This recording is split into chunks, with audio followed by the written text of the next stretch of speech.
are watching Business Access TV. Business Access. Business Access. Business Access. Business Access. You are watching Business Access TV. Business Access TV. Serious about business. Serious about business.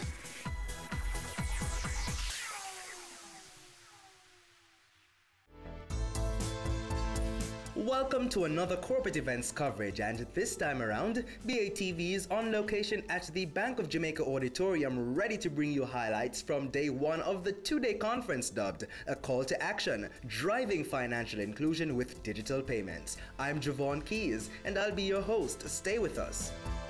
The DBJ is really proud to be associated with this event, with a focus that we have on driving the economy by looking at the role that we all have to play in championing Jamaica through each of our line of businesses, each sector, and each person. It is indeed appropriate, I think, that the theme of this conference is a call to action. Each representative in this room was not invited by coincidence. It was by assessing the vision that as to where we are, where we need to be, and who are the instrumental players needed to help us in this journey. And so it makes sense that the DBJ and the Bank of Jamaica would collaborate in this area. The DBJ, as most of you probably know, is mandated to provide opportunities for all Jamaicans, regardless of their social status, to improve the quality of their lives through developmental financing.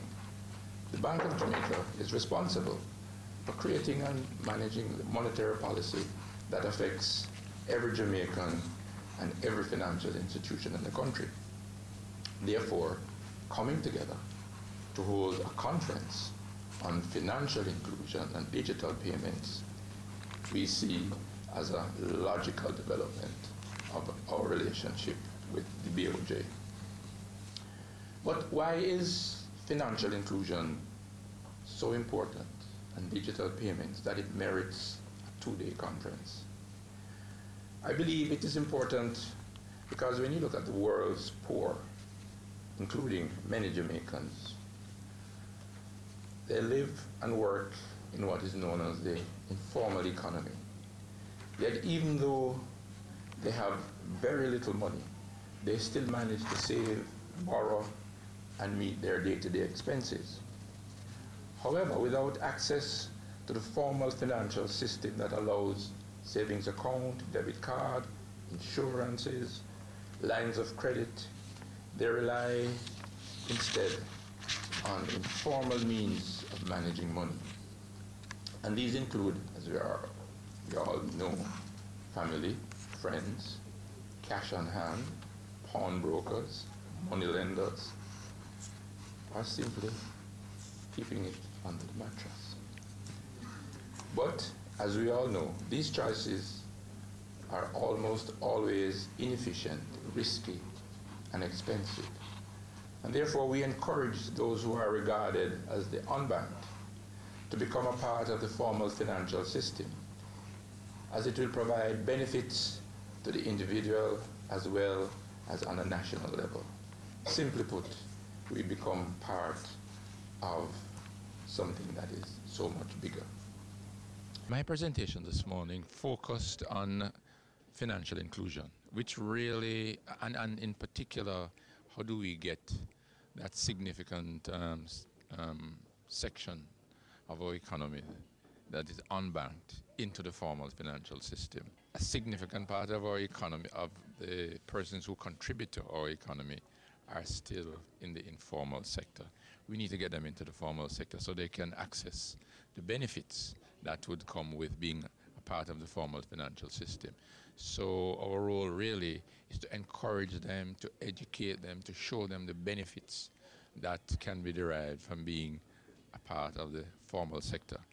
And in so doing, utilize the payment mechanisms that is going to be discussed here today. For example, the whole matter of mobile payments, digital payments, and other benefits that they would derive from coming into the formal financial system.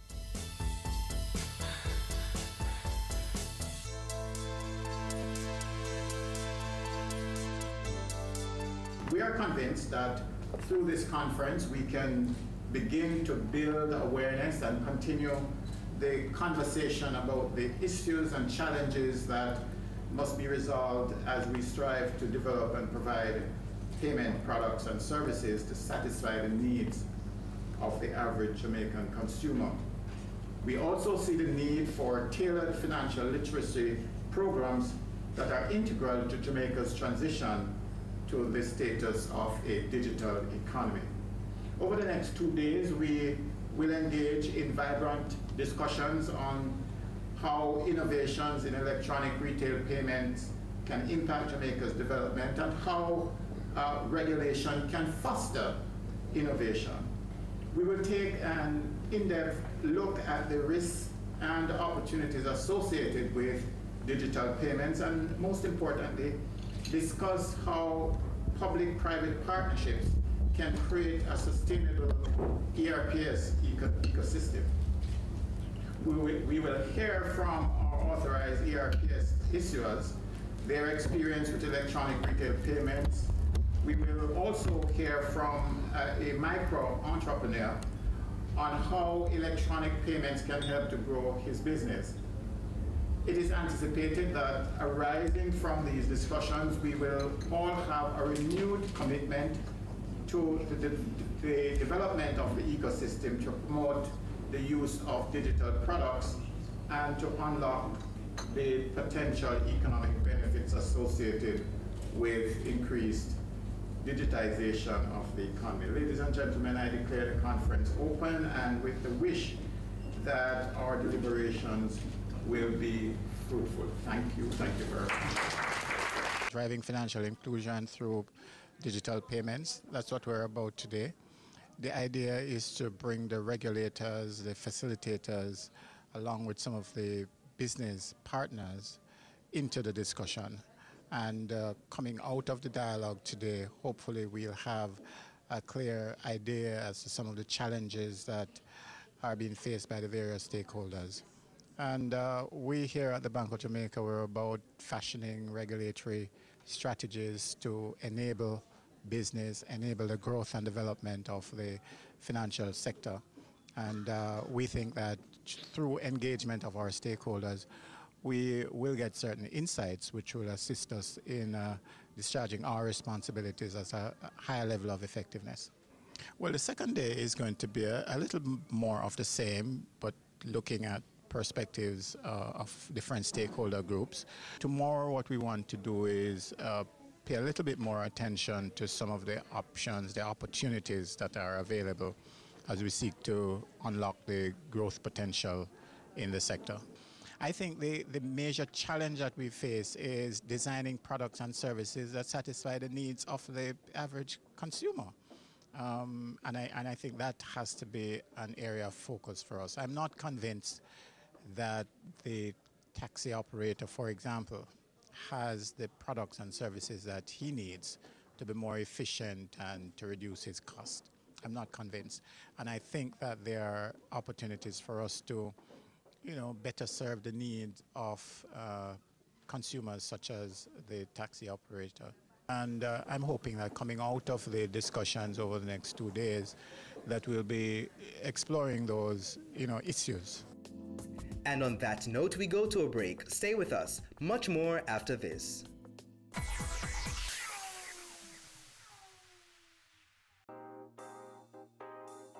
There's only one recommendation for funding that is ever going to come from me, and that is funding from a bank.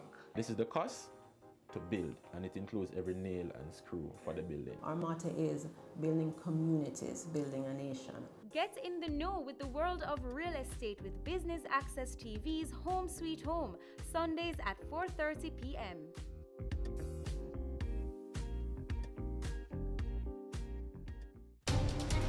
We're taking you beyond our shores, across the region and around the world.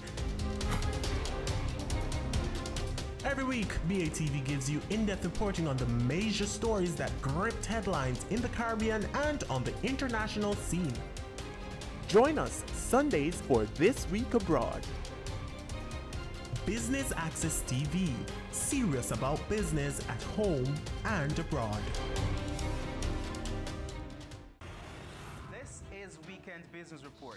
economic windfall, unsecured loans, alleged corruption, follows the closure. if they made this investment, Brokers strive to increase revenues. He sought some answers. Financial meltdown. Here are the week's final Here's numbers. Guard, News Roundup. Camille, it's back to you. That's Weekend Business Report with me, Keneal Gale, Saturdays and Sundays.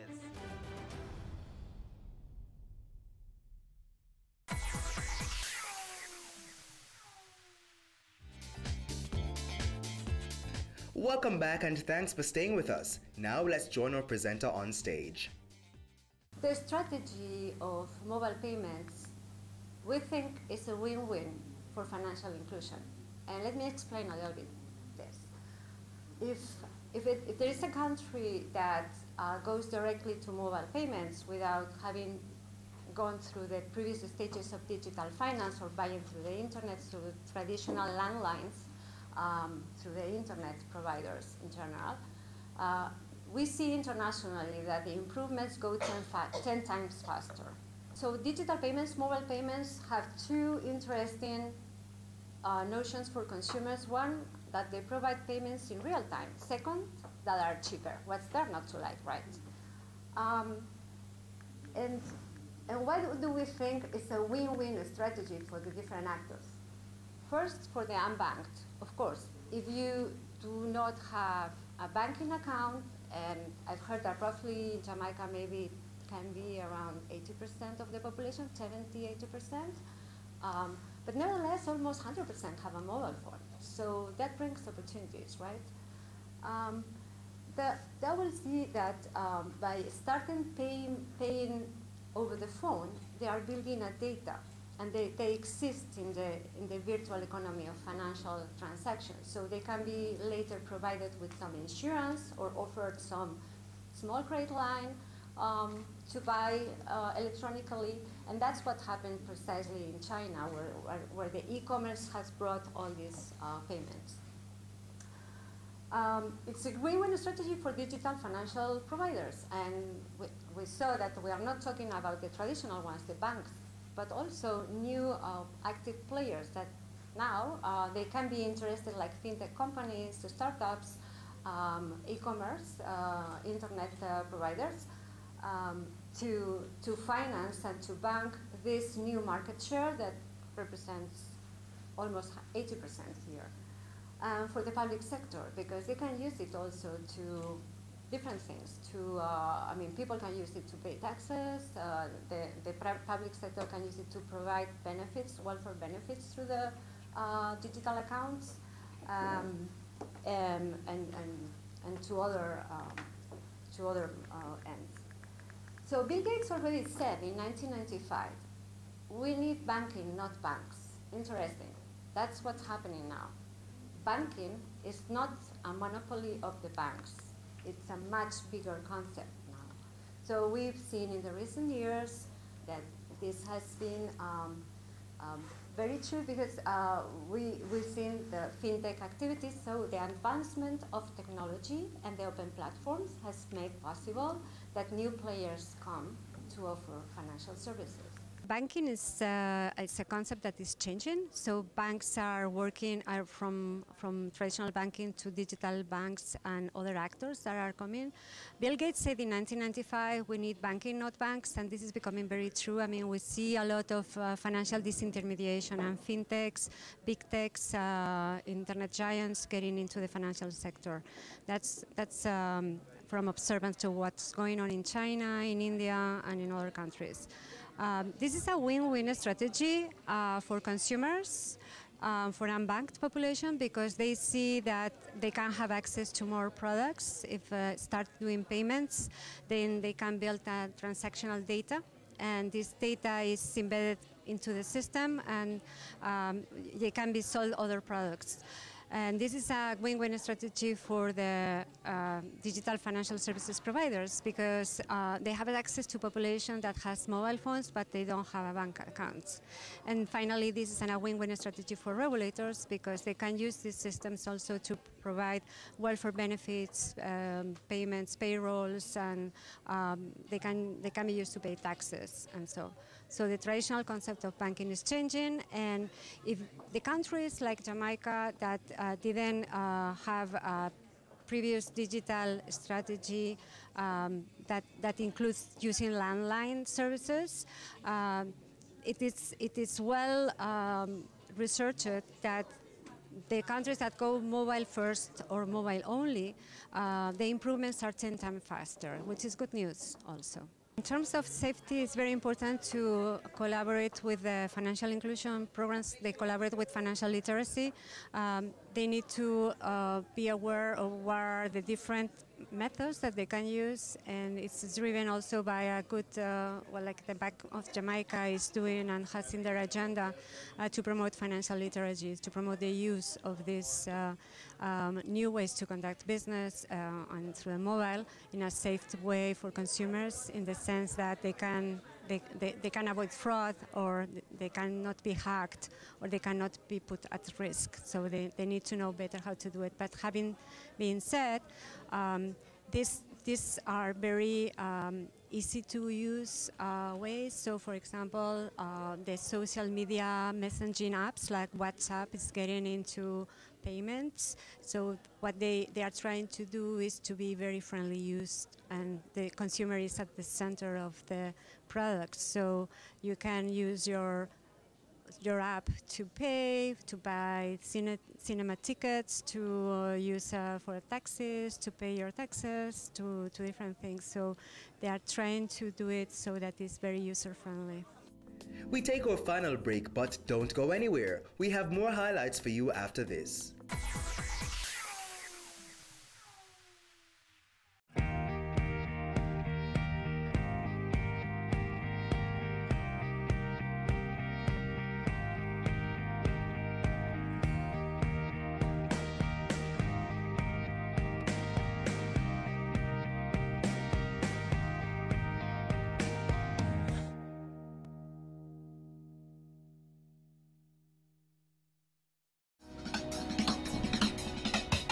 Cameo brings the creative industries to life,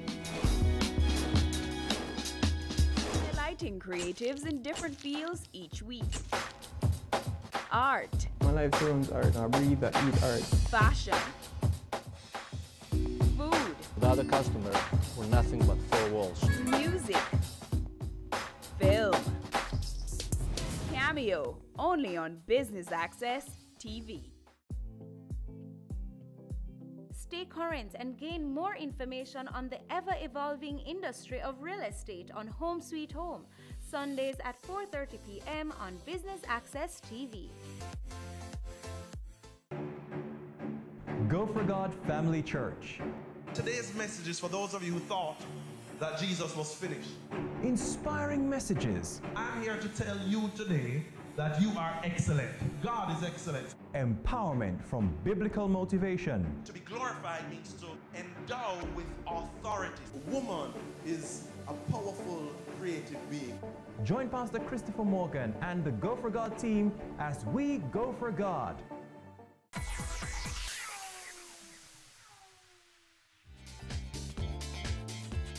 Thanks for staying with us. Now for more highlights.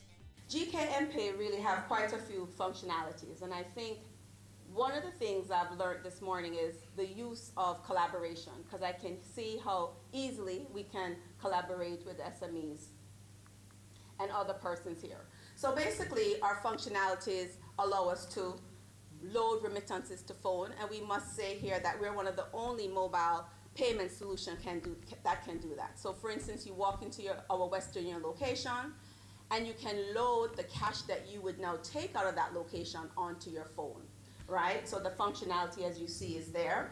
We do telephone top-up, so you can top up your phone, whether it's Line, Digicel, Flow. You can also pay your bills, because as I would have said earlier, we have a bill payment entity. So you can pay from any one of our existing biller listing. We have peer-to-peer transactions where you can send money to other persons. So I'm here today, I need to pay my helper, how do I pay her? I basically send her transfer. If you notice, we talked also about what is going to make the customer change. Our portal allows us to have rewards. So basically, if you sign on as a merchant, you can offer discounts. So why use GKMPay? You also have rewards. So if you look, you see a number 2 there. It means currently when you would open your phone and look at your phone, you basically have 2 coupons there from 2 merchants that you can now redeem. I think it's important that we talk about security because it was also mentioned the issue of lack of trust. Why should I use my phone? Is it safe? In developing our product, that was something we had to take into consideration. So in terms of using it, you have a PIN. You have to use a PIN to get on. You have to use a PIN to complete your payment. When you go into our self-serve portal, which is again helping you to basically help yourself through this new journey that you're on in terms of becoming digital, there is a self-serve or customer portal that is self-serve. And of course, it's encrypted. If you leave your phone, it's locked, right? If you lose your phone, you do not lose your money. And I think that's also very important that we have to educate our consumers on. If you lose your phone, it's even safer than if you have lost your wallet or if you have lost your credit cards or your debit card. There's not this long process. You call the call center and you reactivate your phone. So the issue of security and development was integral in terms of the platform that we developed. So what were some of the challenges we were facing in terms of GKMPay? And I heard it again from the previous presenter, the idea of educating our customers. There is still this lack of trust for the technology. You know, do I really trust that my money is going to be on my phone, that I'm going to be able to use it when and where I want to use it? What if I lose it? So how do we truly get our customers to embrace this new technology? We also have to educate them that it's safer, you know, to use the phone. I have in the audience, we invited the head of the Taxi Association here today, Alan Blair, right? And one of the things we've been saying is, as taxi men, collecting, how is it safe for you to be on the road all time of night with money on your body? So we're also promoting safety, but still we were having a challenge. So customers, merchants were really not accepting that this is a new norm. So we have launched GKMPay. I want to go to KFC, but KFC is saying, what is GKMPay? What's in it for me? And the customers are saying, I can't go anywhere and cash out, so why should I get GKMPay? So again, it was interesting to see the 2 approaches in terms of top-down, bottom-up, and which do we think is best for Jamaica, because there's going to have to be, I believe, a regulatory push to get persons on board, right? So the issue of onboarding our merchants, our agents, our customers is truly a challenge. Which come first, the chicken or the egg? So what do we need? We definitely need education, public awareness, not only of our customers, but also our consumers. We really, again, I said, would like to thank the BOJ for this type of symposium because we do think it's building awareness. However, we think it has to go much more than that. It has to reach to the public in terms of saying, I have confidence in this system. I'm validating this new payment system for Jamaica. It's how Jamaica is truly going to have a digital economy. So we truly need that endorsement from the Bank of Jamaica. We need integration with our payment system, with our banking system. So if you think about it, the taxi man, he collects his $100,000 for the night. What does he want to do? And we talk about financial inclusion. He wants to put that money in his bank account, right? So right now, he would have to go and cash out. We're saying he should be able to go to FGB, NCB, and lodge his monies to his bank account. And we think this is another integral takeaway of a symposium like this. We really need our consumer to be able to be bankable. And if we talk about true financial empowerment, true financial inclusion, this is the way we're going to get it. One of the things, and I said review of the wallet size, one of the things we also say is if we have our taxi man lodging these funds every day to his bank, he can get his GKMPay statement. Why can't he use that statement to say, this is my source of income? You know, this is my true, legitimate source of income. Whether it is to get a small loan, whether it's to get a loan for his daughter to go to college, we don't know. But these type of forward thinking is really what we need when we start talking about digital payments. Okay, Quisk is NCB's solution, NCB's mobile wallet offering. Essentially is a way that you can make a payment or receive payment without either plastic, and you use your phone number in order to you can use your phone number, go to the ABM and can do cash out from the ABM, or you can make a payment at a merchant.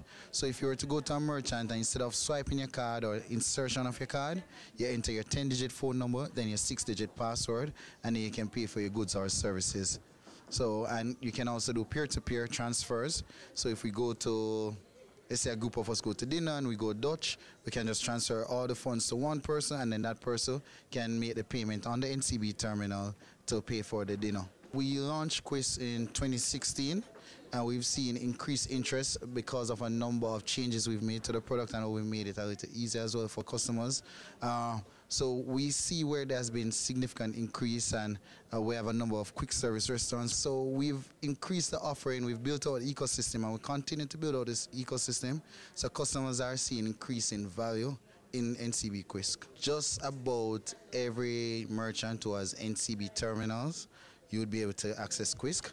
So for the newer merchants, they're signed up automatically with Quisk. But for merchants who have been in system for a long time, we continue to go through the process of adding Quisk to their terminals. So if there's any merchant that you'd like to use Quisk and you're not seeing where they have Quisk at this time, we can easily add them, because the same machine that any of our merchants have can process KeyCard, MasterCard, Visa card, can process multi-link debit card, process Amex, China Union Pay, Discover, JCB cards, and of course NCB Quisk. So the merchants don't require to have an additional terminal. So it's the same terminal that process all debit and credit card transactions that process Quisk right now. The unbanked constitutes over 500,000 people, and we want to get them included.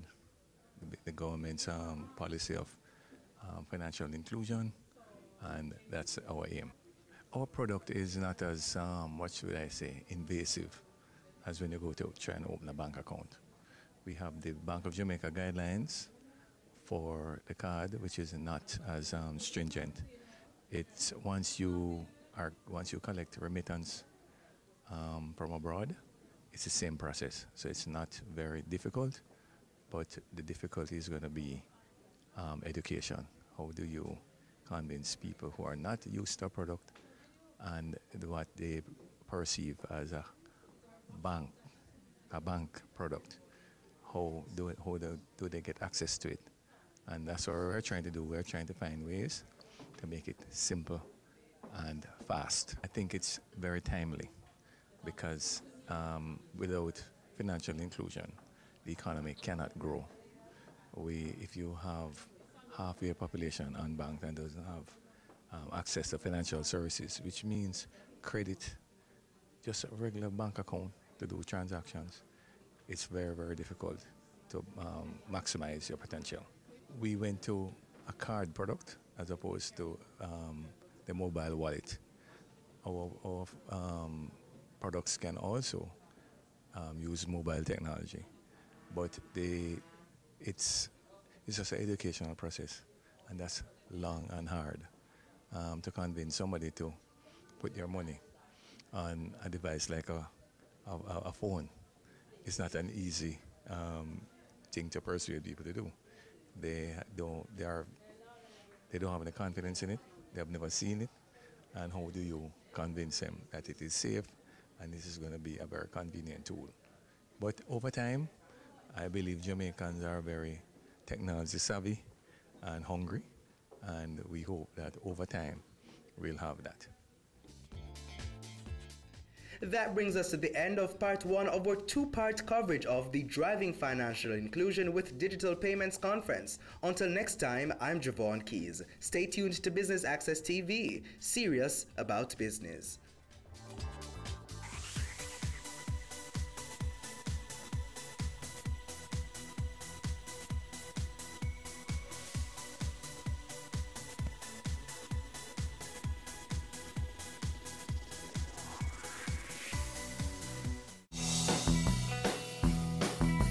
Hi, I'm Richard Pandoy, CEO for the Separate Group of Companies.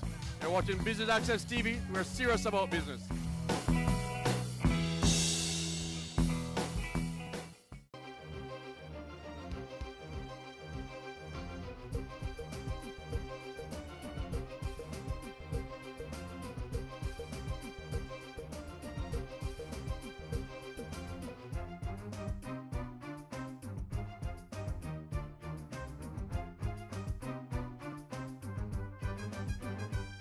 concerted effort to preserve our heritage is a vital link to our cultural, educational, aesthetic, inspirational, and economic legacies. All of the things that quite literally make us who we are. Solid words from American author Steve Berry. And looking back at some of the things that make us who we are led us to Spanish Town and other places, where we are reminded of the grim realities of slavery, but the beauty embedded in our architecture. So come, journey with me back in time. This is Jamaica Magazine. I'm Adrian Atkinson.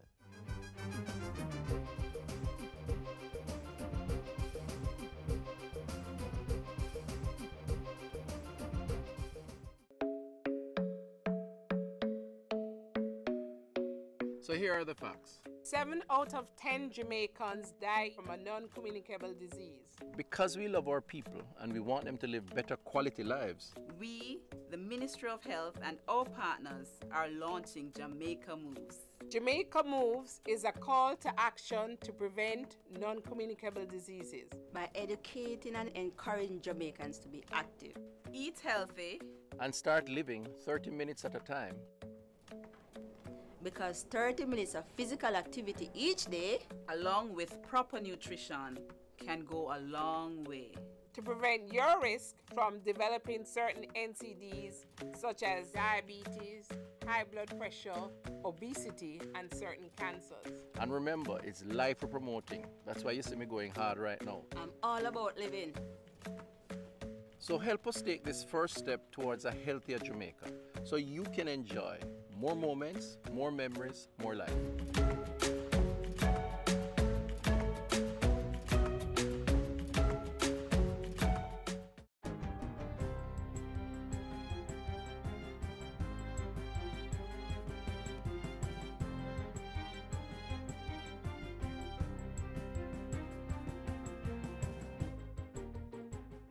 Good day, I'm Theodore Henry, and this is your JIS News for Thursday, October 4.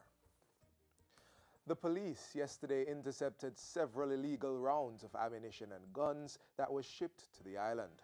10 firearms, 640 rounds of ammunition, and 1 silencer were found in a barrel packed among food items. The operation was led by the Counterterrorism and Organized Crime CTOC Division at the Kingston Container Terminal. 4 persons have been arrested in connection with the find. By year end, Parliament will debate on the future of the National Housing Trust, NHT. So says Prime Minister Andrew Holness, who asserts that the NHT in its present form is in need of reform to meet the housing demands placed on it.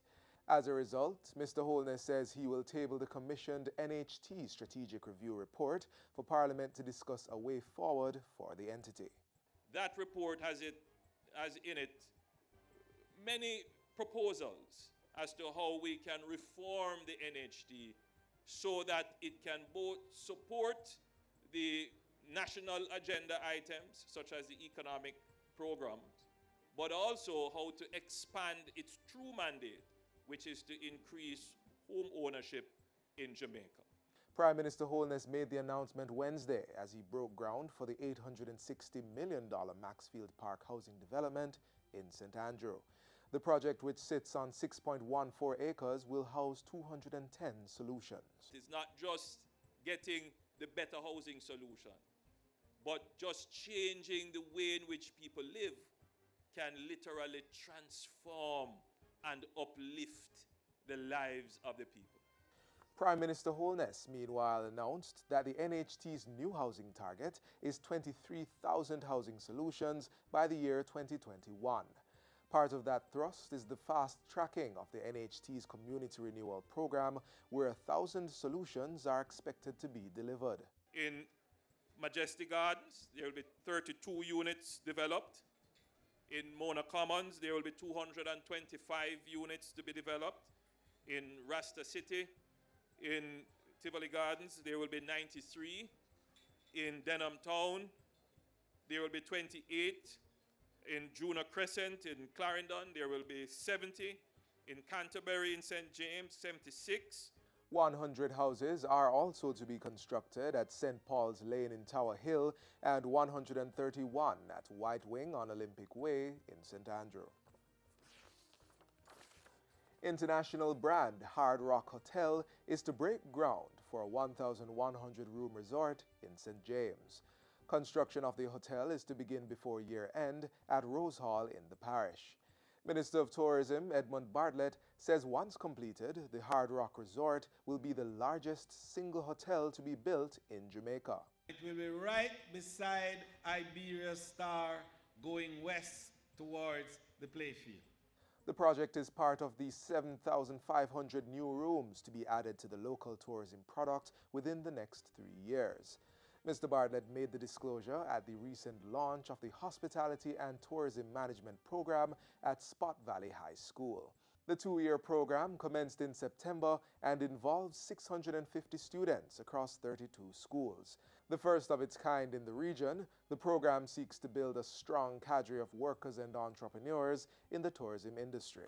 The performance task component of the Primary Exit Profile, PEP, has been rescheduled from December 2018 to March 2019. The other 2 aspects, the ability test and curriculum-based test, will be conducted in February and April 2019 as previously scheduled. Education Minister Senator Ruel Reid made the announcement Wednesday at his ministry's quarterly press briefing.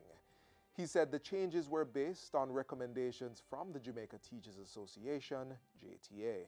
Based on the consultation the JTA have had with their teachers and arising from just looking at where they are and their comfort level in terms of the new items and so on, they have asked us to make some adjustment to the examination schedule, which we have agreed to, and there's a MOU that we will sign with them to this effect. So as of now, I'm officially advising the country that we are now changing the schedule. The government is to host a town hall meeting on the proposed development of National Heroes Park. The town hall meeting is scheduled for Heroes Circle on Thursday, October 25. All members of the community and stakeholders will be invited to participate in the discussion.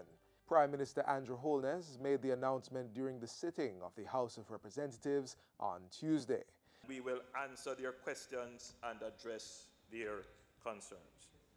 In keeping with this commitment, a contract has been prepared for the retention of the Social Development Commission, the agency mandated to lead interventions and sensitization of communities regarding government programs, to lead this aspect of the project going forward.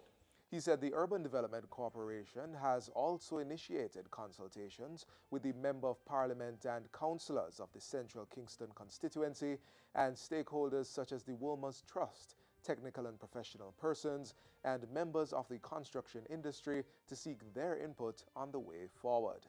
The government has signed a Memorandum of Understanding with China Construction America for the crafting of technical plans for the development of a center of government at National Heroes Park.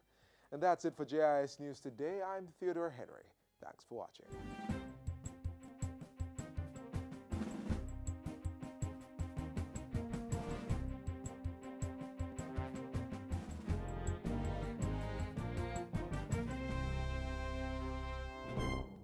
Motorists. East Avenue of Marcus Garvey Drive in Kingston is temporarily one-way.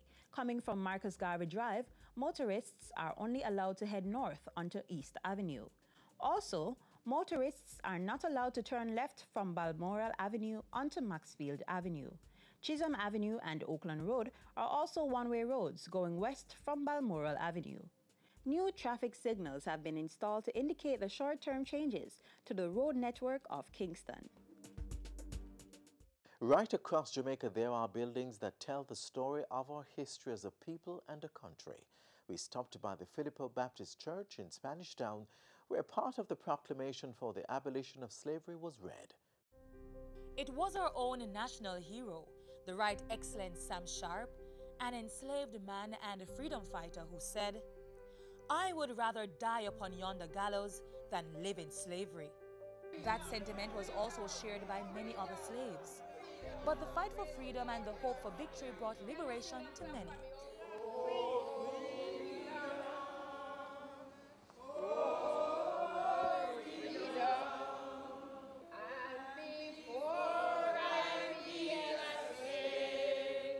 I will verily in my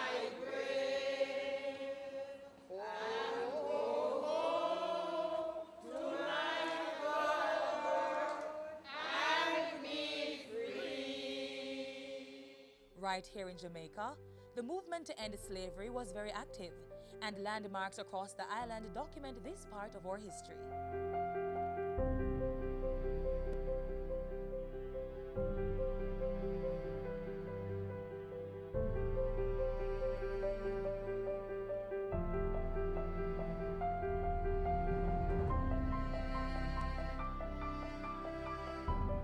We are on the Emancipation Trail, and we're looking at the symbolic parts of Jamaica which relate to emancipation, a very important change of status in our country. We're here in the Filippo Baptist Church compound in Spanish Town. Spanish Town is a very old city, founded in 1539, I believe. And this particular site was where the Baptists created a congregation in 1818. And this church, built by the Baptists at the time of Reverend Filippo, was part of the congregation that was very supportive of the move to emancipate all enslavement. And that is a magnificent building going back probably close to 200 years. This church is very historic. Right here, under this tamarind tree, and identified by this plaque, is the slave chains which were buried on August the 1st, 1838. And it is now my pleasure to introduce Deacon Ivan O'Connor, a member of this congregation, who is going to tell us some more about this very historic site and its relationship to emancipation. I understand that part of the Declaration of Emancipation was read from the steps of this church. And a deep hole was dug right here, and all the chains that were available were put in there and covered. And a tamarind tree was put there as a monument. I understand that the first tamarind tree was destroyed by the 51 hurricane, but it was replaced. And it stands here now as a monument where people can come and get tamarind and remember the slavery chains. And touch the monument as part of our experience it is here of as a what reminder. Emancipation was all about. Right. But I also think we have to remind ourselves that the original official declaration was read from the steps of King's House, That's the facade which is still in front of the square. That square is Emancipation Square, which is also in Spanish Town and just a few meters away from the Filippo Baptist Church. Here was once the town center. Other important buildings in the square include the Old House of Assembly, Rodney's Memorial, and the Old Courthouse. The area was severely damaged by fire, as well as the 1692 earthquake, but parts of the buildings have since been restored and put to use. Back over at the Filippo Baptist Church, we want to reaffirm how important the Baptist movement and denomination was to emancipation. They were major players in persuading the English government to declare free at last, emancipation on the 1st of August, 1838. and it is believed that the chains of slaves were buried at the Filippo Baptist Church due to its close proximity to Emancipation Square and the unrelenting movement by the Baptist Church to put an end to slavery. Somebody said some time ago, how can we write the history of Jamaica without including the Baptists? The Baptists were one of the churches that were very integral to the teaching of the slaves and emancipation. James Filippo was one of the persons who was integral in getting emancipation for the slaves in Jamaica. While emancipation was declared for slaves, their conditions were not improved. So the movement for a more just society was challenged by Paul Bogle and George William Gordon. They were also part of the Baptist movement and later became two of our national heroes. As a result of this involvement, Baptist work in Jamaica became an enduring symbol of the church's opposition to slavery and all other forms of injustice. This building was put up sometime about 1827 thereabout, and has been maintained over time. It's a natural heritage site, and so the National Heritage Trust has control over what happens here.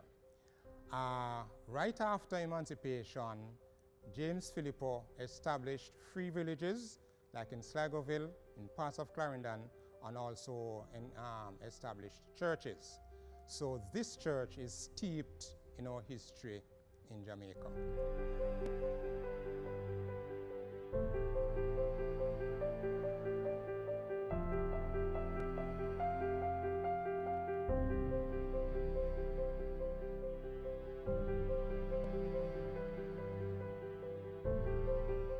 Come out and support Jamaica's Sunshine Girls as they compete in an exciting international test series.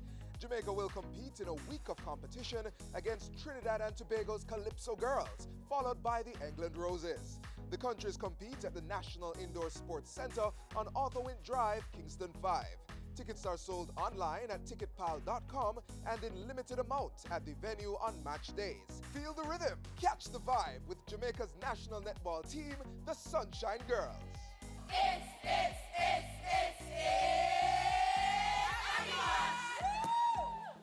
Back in the 1700s and 1800s, Georgian-style architecture was very popular.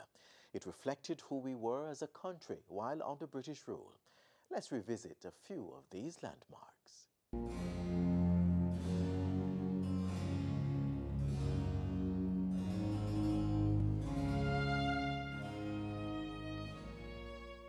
The year was 1655 when the British first explored the terra firma, which is Jamaica, and discovered her prime lands, peaceful people, and eternal splendor. They explored her economic viability, leaving us lush green spreads of sugarcane cultivation, covering countless square miles of this, our land.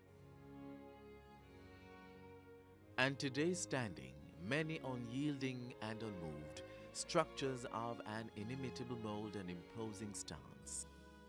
Some over 250 years old, set aloft as waters of the world beneath and keepers of countless tales, which unraveled on the high seas.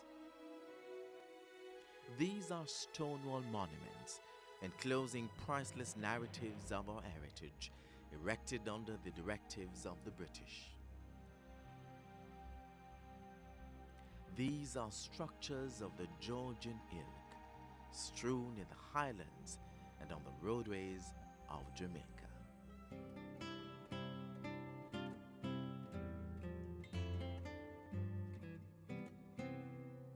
History tells us that the British plantocracy preferred the fruits of the earth to the life the land dictated. Many adopted a life of absenteeism because, according to them, the finer things of England could not be quite replicated on the islands. But the sugar estates thrived, returning to the planters an abundance of wealth. Many decided, after all, they could afford the good old English life here on the island. So they brought a cornerstone of the fine British life here.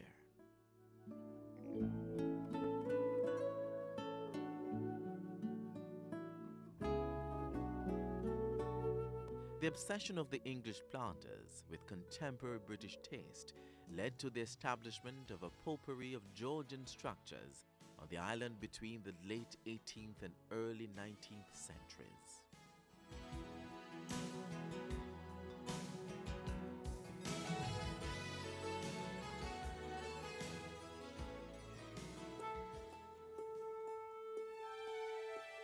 At the turn of the 19th century, when Jamaica emerged as the leading agrarian and military outpost, the secret of her architectural blueprint quickly spread to neighboring British territories. Nevertheless, the architectural splendor of the local collection is rivaled by only a handful of other British colonies in Pennsylvania, Massachusetts, Barbados, and England herself. We have the finest collection of Georgian buildings in the Caribbean, and indeed some of them are as fine as any in the England where the Georgian style started. So we need to take care of them. Georgian-type edifices remain till today the most impressive example of domestic architecture in the West Indies.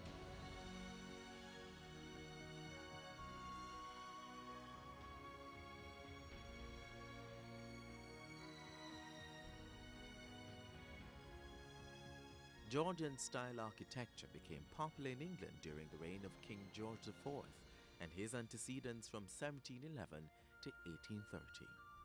However, the architectural form, according to the history books, was an 18th century fad, even though King George IV outlived the 1700s by some 30 years. The kings ruled during a particularly interesting period in Britain. It was a time when Britain was fast discovering her youth again, and the blueprint of the buildings of the time was drawn from the classic rebirth of that era. The architects of the age aimed at erecting simple symmetrical structures based on the shape of the circle and the belief that ancient mathematicians equated circles with geometric perfection.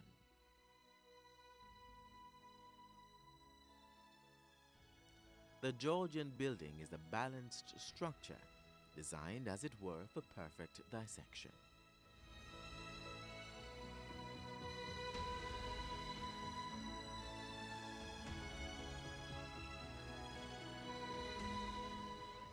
Cast in what seems like plain brick or stonework or wood paneling, the Georgian-style building has enjoyed a 250-year-old groundwork of expertly laid red clay bricks, rectangular cuts of white limestone, and flat wooden slats. Fine examples of this intricate woodwork also aptly decorate the interior of the Georgian building.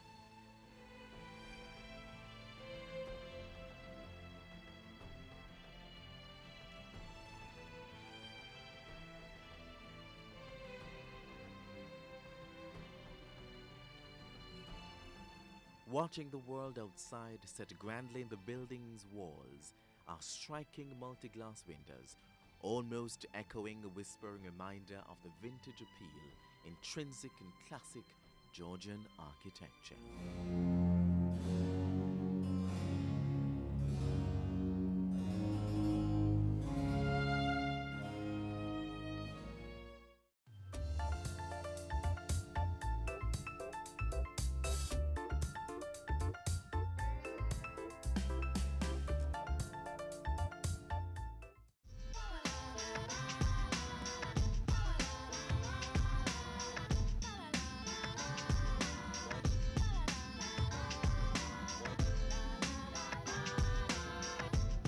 So we are in the old capital, Spanish Town, to gauge public opinion on the impact of the Public Safety and Traffic Enforcement Branch. Let's go find out. Peace step. I for one think it's a good thing, and I would love to see them in Above Rock, St. Catherine. Job well done. It's going. I love that. It prevents crime, and we can walk freely around Spanish Town now. Well, I feel really good because, you know, this Prime Minister doing well for us right now, and I like to see these police right now everywhere because things is going on everywhere right now. You understand? Yeah, I love to see them. I love to see them on the road. You feel more secured and you feel safe. Well, we feel 100% safe, yeah, with them around. Well, I haven't seen them, but I think they would do well wherever on the, especially now in the town, the place is a bit congested and all of that. For everyone's safety, it is good to have them everywhere right now, and you know, when you see them more often, it's better for us, for the safety for the people. Well, I don't feel away because the police, that's it. I don't know, police, they have serving people, so can't feel away, don't? Yeah, I don't have a problem with them. Yeah. I want to see more of them if possible. Especially for me who have a child and my child is around this environment, I feel more safe, so I love to see them. I don't mind them being here.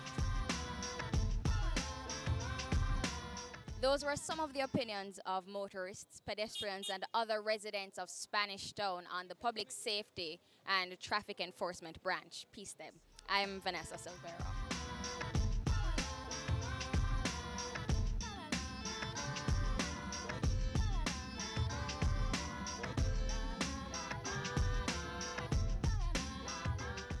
I say be careful what you teach your little children. Make sure I know something to hurt them. Mind what you saying to my sister. She could be the next Prime Minister. Sexual abuse is always a very difficult thing to confront, particularly when the alleged victim is a child. Parents, if it is that you suspect that your child has been sexually abused or is in a vulnerable set of circumstances where an abuse may occur, we encourage you to have dialogue with your child. Take the child to the pediatrician who normally attends to the child. If there is no such pediatrician, take your child to the clinic, to the hospital, to some medical practitioner who can do an assessment for you. It's very important as well that we don't just look at the physical side, but we also seek to find the kind of psychosocial support that a child may need. Does the child need a session with a counselor? Does the child need to speak with a pastor who is used to dealing with these issues? Does the child need to get that ongoing psychological support to assist with the healing process and also to assist the child in becoming strong enough, as it were, to deal with the various processes that will follow once it is that you suspect an abuse has occurred? If it is that the child actually discloses when you engage the child in discussion that, yes, mommy and daddy, I was abused, we encourage you to entertain the child, to listen to what the child has to say to you, and to take it very seriously. So we really urge you to have those discussions and to seek guidance in terms of, do I speak to the police about this, which we always say you have to, because once a child has been sexually abused, it's a criminal matter, and it means that once at all possible, the child should be assisted to go through the processes so that the perpetrator can in fact be held accountable. Support your child and let them understand in very clear terms that they are not the cause or the reason for this abuse having been perpetrated. But the most important element is to support them, get them access to the services that they need, and give them a chance to have you give them that listening ear. For these tips and of course any other information that deals with children, that is anyone under 18 years, please feel free to contact the Office of the Children's Advocate. We're at 72 Harbour Street, downtown Kingston, and our numbers are 948-1134, or website www.oca.gov.jm. Thank you. Watch what you teach your little children. Make sure I know something to hurt them. Mind what you saying to me sister, cause she could be the next Prime Minister.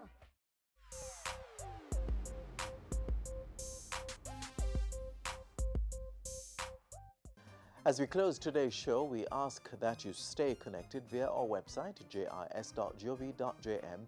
And while you're online, send your feedback to JamaicaMagazine@jis.gov.jm or via tweet at JIS News. On behalf of the entire production crew, I'm Adrian Atkinson. Thanks for watching. This has been a production of the Jamaica Information Service, the voice of Jamaica. Having a corporate event, seminar, awards show, conference, product launch, workshop or expo? Business Access TV is here to showcase your event. Contact our sales department at 908-0919, 906-6357, or 908-2775 for more information.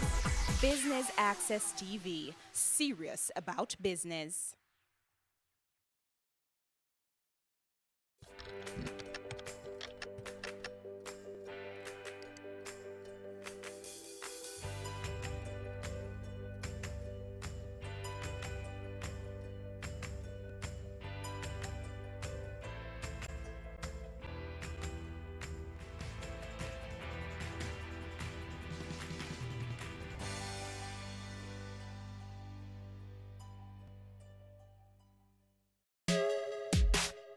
My name is Christelle Harris. You're watching Business Access TV, serious about business.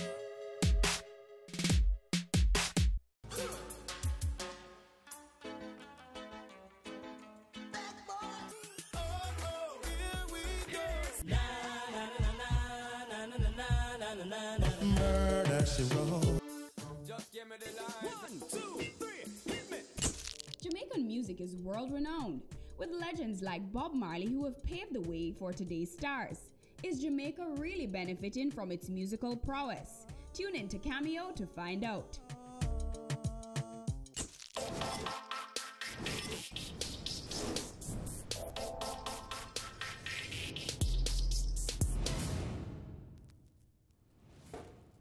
I am Michael Cooper, better known as Ibo. At present, one of the senior lecturers at the Edna College of the Visual and Performing Arts School of Music, one of the founders of Inner Circle, one of the founders of Third World, and the present chairman of the Jamaica Reggae Industry Association, JERIA.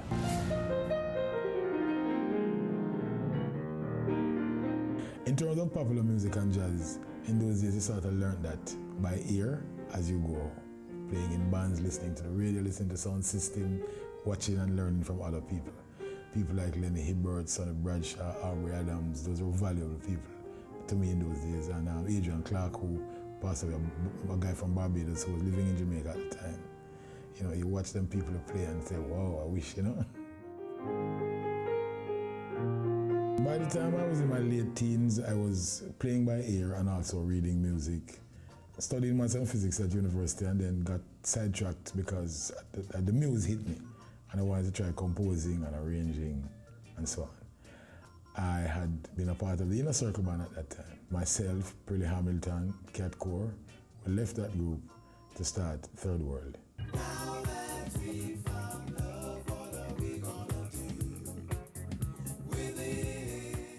think we succeeded to a certain level. We had 6 Grammy nominations up to when I left the band, which was 20 odd years now. And then since I left the group, I went into Africa, managed a radio station, and then came back into the Western world, produced an album with Willie Stewart, and then moved on to reggae studies at the University of the West Indies, and then lecturing here at Edna, the popular music program.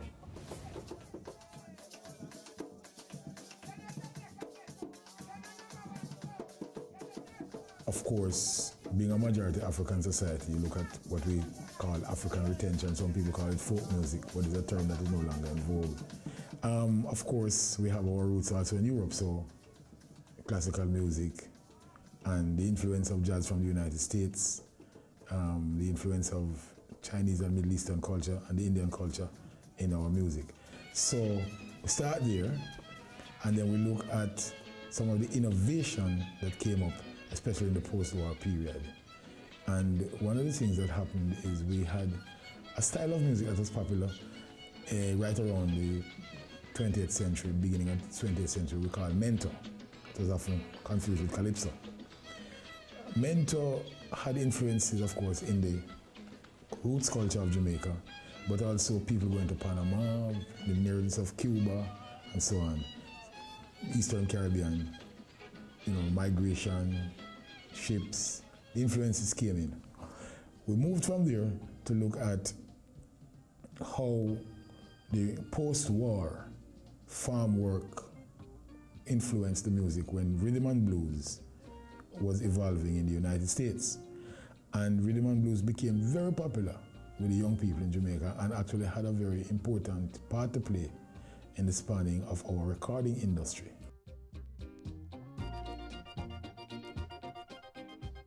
And then something that I consider Jamaican innovation happened.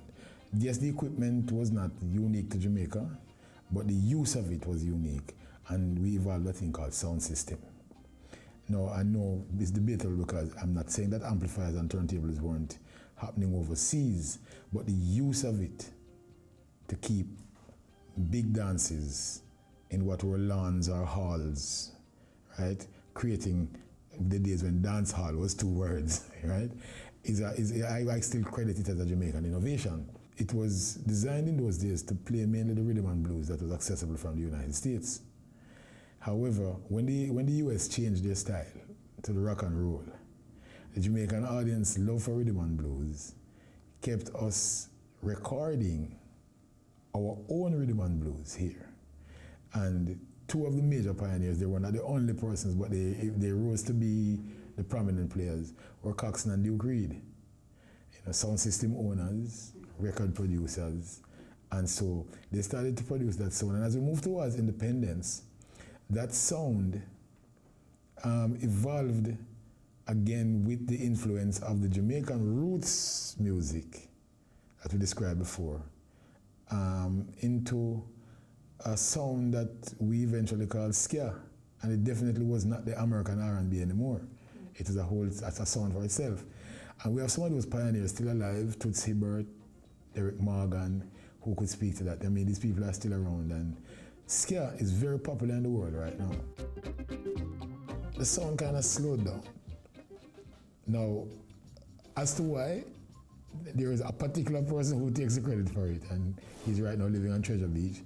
He's a drummer called Joe Isaacs, because he claims that there was a particular session when he couldn't keep up with the ska tempo. Whatever being creative, our producers never throw it out and say it's a spoil. Them call it the new style, and the new style was called rocksteady. Innovation carried us into the use of echo units and so on later on, and we got to the reggae era, where instead of playing the straight ska, started to play a double or a shuffle. But it kept some of the characteristics of rocksteady, but it became known as reggae. I don't know, many of the artists did believe in their music and did believe that they were ready for the world, but I don't know if many of us felt that we would have made the impact that happened come the early 70s, namely Bob Marley bust the way he did.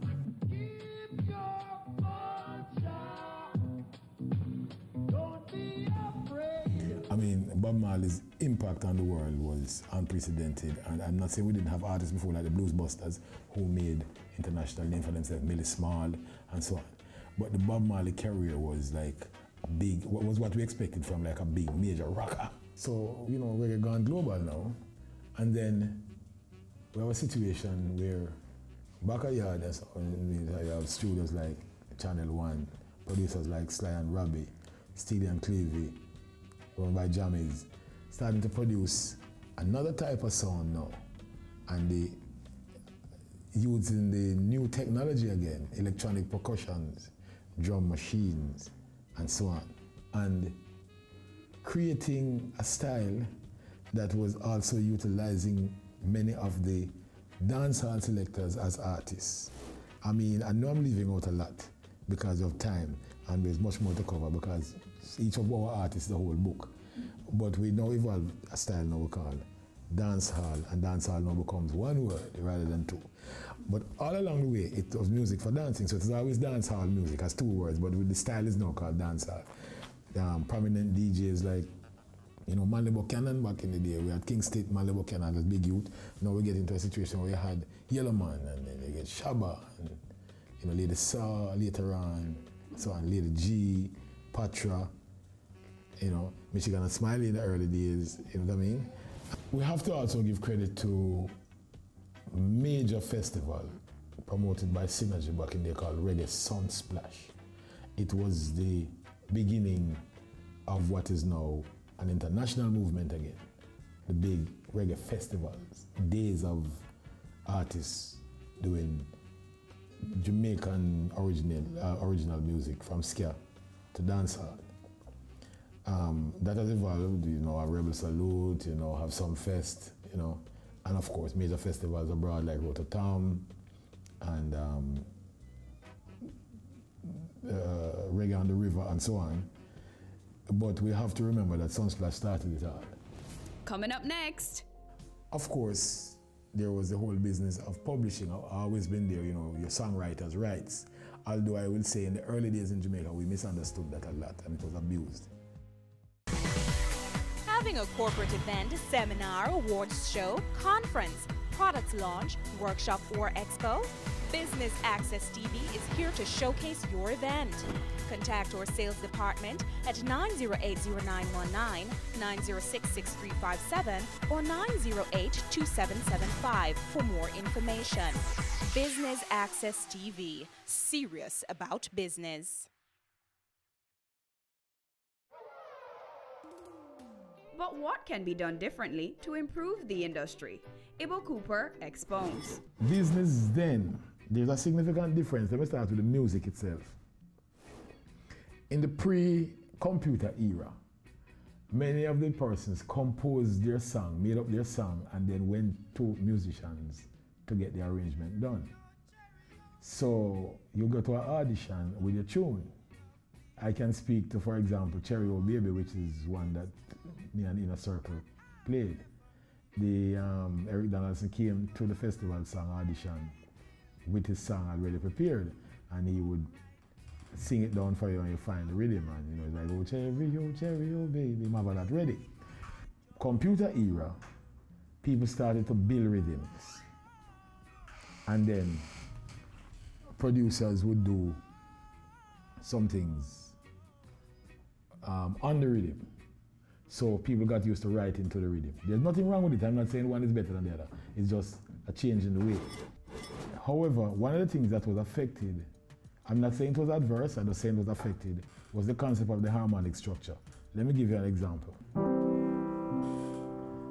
Living on free food tickets, water in the milk from the hole in the roof where the rain came through. What do you do?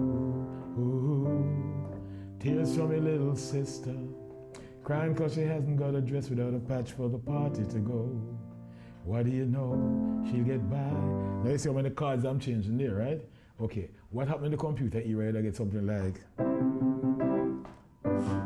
2 cards. And the person goes, living on free food ticket, water in the milk from the hole in the roof where the rain came through.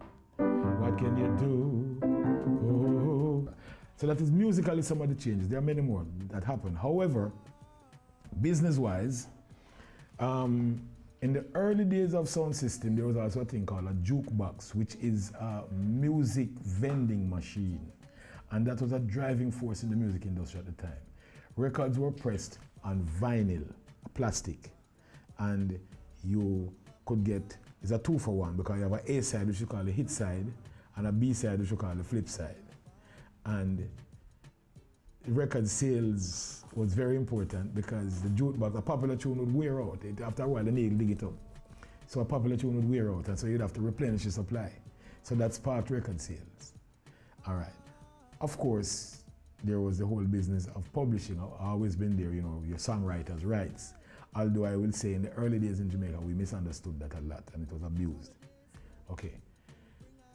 What changed was the invention of things like the digital audio tape and the CD players. It changed the medium. However, discs were being sold. A radical change was the digitizing of music, because MP3, AIFF, and WAV files and so on changed the thing. You could now download it, and of course Napster came with a free download, and that affected the industry, and plenty of people figured, wow, sale of music is dead. Interestingly enough, the digital era, however, saw a rise in touring and live performances. It's interesting because people want to go out and see the artists now. But the download thing did affect record sales for a while, although it didn't kill the business. And then we have the 360 model, where record companies are asking for merchandising and other peripheral stuff, whereas back in the day it was a record company supported the record and made money from the sale of the record. A publishing company was making money from your publishing and songwriters' rights and rights for the recording. We have a 3 million population and people who want to come into an industry, and we have, I think the Guinness Book of Records still have us as the country that produces the most songs per day, record the most songs per day. Now, it means where you're going to sell them. We have to look at, therefore, exporting our culture. And we are the outside guy in that regard. Because you're going into America, you're going into Canada, you're going into Italy, you're going into England as somebody coming in from outside. So we have to depend a lot on this export thing, and we're up against some obstacles because you're not the at-home guy. The one I'm passionate about is the development. That is where the public and private sector can help. There's an article put out recently, and I circulated it among my friends and the JARIA membership, that the British music industry has come back to the forefront internationally because of a £500 million investment. So, Adele, Sam Smith is not butt up and catch. It's not a buck up. It's not a try a thing. It is designed. The challenge that we face nationally is this. We're waiting for the tree to bear fruit. But how do you feed the farmers in the interim? Okay. Who buys the seed and the fertilizer? That is the part of it that is not being addressed. So what we're doing, we are glorying in people who have taken a risk individually, not nationally. The persons take a risk individually, they become a success, and then we run behind them with the black, green, and gold and say, Jamaica! It was an individual person who won. Right. Coming up next. We've had so many music forms, but modern Jamaican music is really defined as that which moves from ska to what we have today. We're taking you beyond our shores, across the region and around the world. Every week, BATV gives you in-depth reporting on the major stories that gripped headlines in the Caribbean and on the international scene. Join us Sundays for This Week Abroad. Business Access TV, serious about business at home and abroad.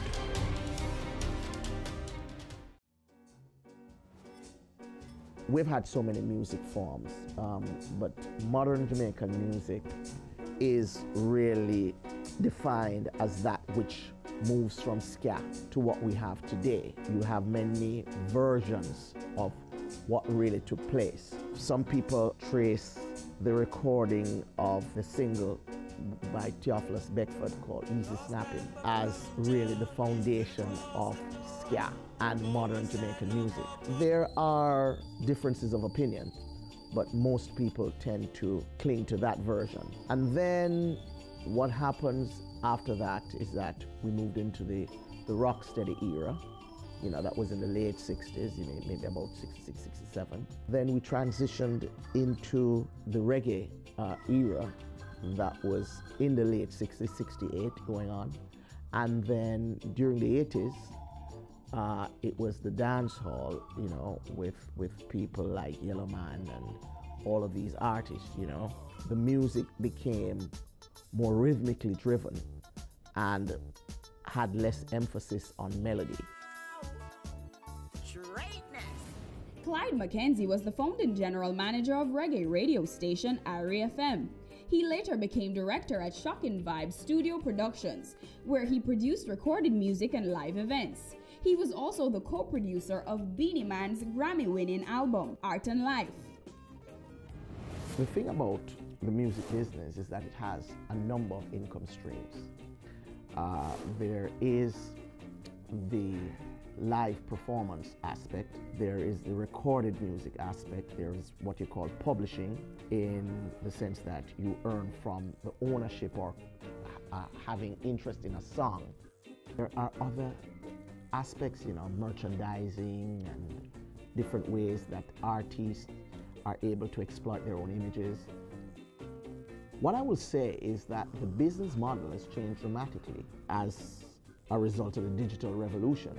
Prior to this revolution, what you had was a situation in which recorded music was the dominant form of income generation. So artists would earn the bulk of their income from the sale of records, and they would use tours to support the sale of recorded products.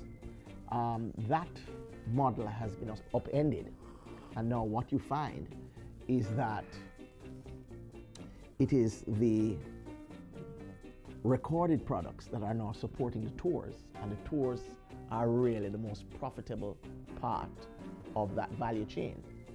And so you will find that artists now are not really too concerned about their income from the recorded music side of it. It is really now the touring, because that's where the big money is.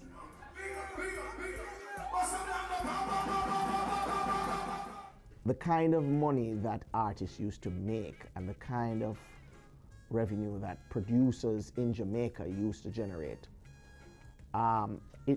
I'm not sure they are making that kind of money today, because what has happened is the developments in the digital age, the new digital model. I don't think artists make as much money as they used to do, and there's a reason for that. One of the things I believe is that at least they don't make as much money from recordings internationally. For example, you'd find in days gone by, albums were the main vehicles for distributing your music. So you'd have 2 good songs, but you could get another 12 sold on the album. That's not so anymore. The model now with iTunes and all of that is you sell singles. So that whole idea of you're being able to rip off the consumer with 2 songs and have them pay for 10 or 12, that's no longer there. So some of the opportunities for making money that would have been available to the artist in days gone by are not anymore. Now that they have these more sophisticated tools for measuring, what it does is it privileges some of the established artists, and it keeps them on the charts longer, and it kind of closes the space for a lot of the upcoming artists. One of the biggest challenges, I think, is the fact that a lot of our artists are not able to travel right now because of one reason or another. You know, issues in terms of securing visa because they might have problems with the law and problems with the authorities elsewhere. I think that is a significant challenge to our music industry because it obviously affects the capacity of our artists to earn. And as I indicated earlier, it is from live performances that artists will derive the largest portion of their revenue. The whole question of training, the fact is we have super talented people, but many of them remain in the rough. I think it is important to train them not only in their craft. I mean, many of them learn that pretty well, but sometimes they could be the beneficiary of more refinement. There's always the question of how do you represent yourself in public? How do you conduct yourselves in interviews, for example, because that can be significant in terms of how you engage an audience. Greater collaboration. I think we don't move strategically in terms of how we deal with this industry, and so it is a matter of individuals with their own agendas, and sometimes this does not redound to the advantage of the larger system. And I think that is perhaps the biggest issue that plagues our industry right now, the lack of a coherent strategy that would define how we interface with each other and with the outside. People tend to be nervous, you know, because the flows are not as regular and predictable. So we tend maybe to be a little bit more competitive and, you know, unwilling to collaborate because, you know, we figure it's a small pie and therefore we need to grab as much of that pie as is possible. And I don't know if that's going to change.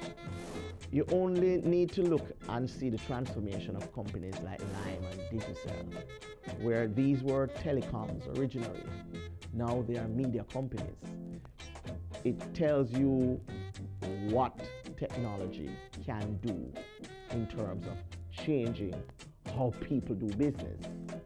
And that is going to have huge implications on how we conduct our lives, because this is just the start. We haven't seen a lot of what is to come. And that's it this week for Cameo.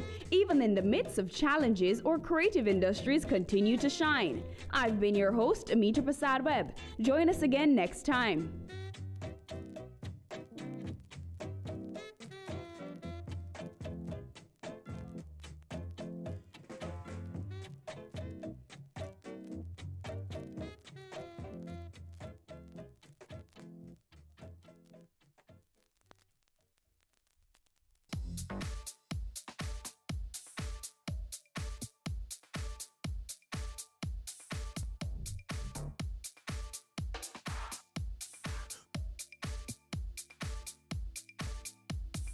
Reggae Caramel Jamaican Treats is it's a company that really embodies all that Jamaica have to offer in confectioneries and pastries.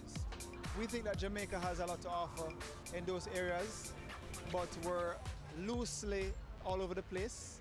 So we have basically captured the items that we think are most popular and favorite and brought them under one umbrella and package it as Jamaican treats. So, you know, we have been doing that for 2.5 years and it's been doing extremely well because persons just like myself wanted something that we can have and, you know, to own and to get everything in one pack. In Jamaican Treats, it's 8 of Jamaica's favorites. So it has tamarind ball, buster, jackass corn, things like coconut drops, peanut cake, peanut brittle, to name a few. So it's really, you know, what Jamaicans want. And we've been seeing this because it's been jumping off the shelves. So just like myself, even when I travel, I have a lot of cousins who would ask me for different things and everybody would have their own favorites. So this is just a perfect gift for any Jamaican returning or somebody who may be visiting to just grab a pack of Jamaican Treats. Jamaican Treats we package in 2 ways. Our grab and go bag, which is a gold pack, very attractive. And it's for those persons who are, you know, really curious and want to explore and see what Jamaican Treats is all about. And there's the gift box, which have more of the treats. So it has over 32 pieces and they're individually wrapped just the same. And it's more to go around, so you can buy that one as a gift to give for a loved one, you know. So it's 2 very, you know, economical packages. This year is our 3rd year at the Observer Food Awards, and it's been really good because it has exposed us to new markets. We have new clients who have bought our products as gifts for their clients, and it has expanded our scope in terms of distribution. And it's been really, you know, really a good journey. And this year is Observer's 20th year, and we're glad we're on this episode. So we're targeted persons who are on the go. So we are definitely in gas stations, pharmacies, supermarkets, both international airports. And, you know, we have been really gaining traction from those locations. We are doing new things. We're going into rum cake, we're going into fruit cake, and we're going to be using a special rum in our fruit cake and our rum cake. So that should be very exciting for us. Customers can look out for us in the diaspora, mainly in Canada, US, and England, the UK. That's our target market, really. We just wanted to really get the blessings from Jamaica, and it's been a real journey for us locally. Now we want to soar to get to the diaspora and to, you know, reconnect, or connect, I should say, with that market.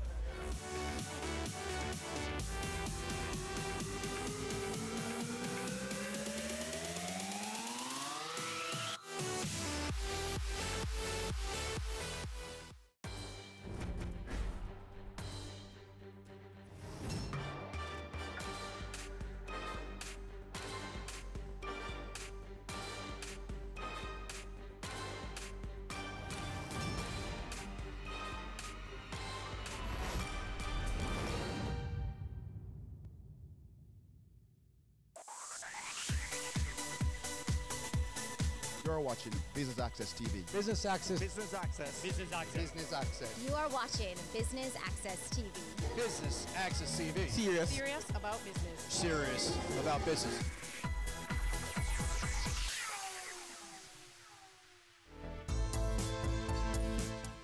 Welcome to part 2 of BATV's coverage of the Driving Financial Inclusion with Digital Payments Conference happening right here at the Bank of Jamaica. I'm your host, Javon Keys, inviting you to stay tuned. DBJ, in collaboration with the Inter-American Development Bank, has embarked on a program of financial inclusion, or assisting with the development of and also assisting with the development of the micro, small and medium-sized enterprises.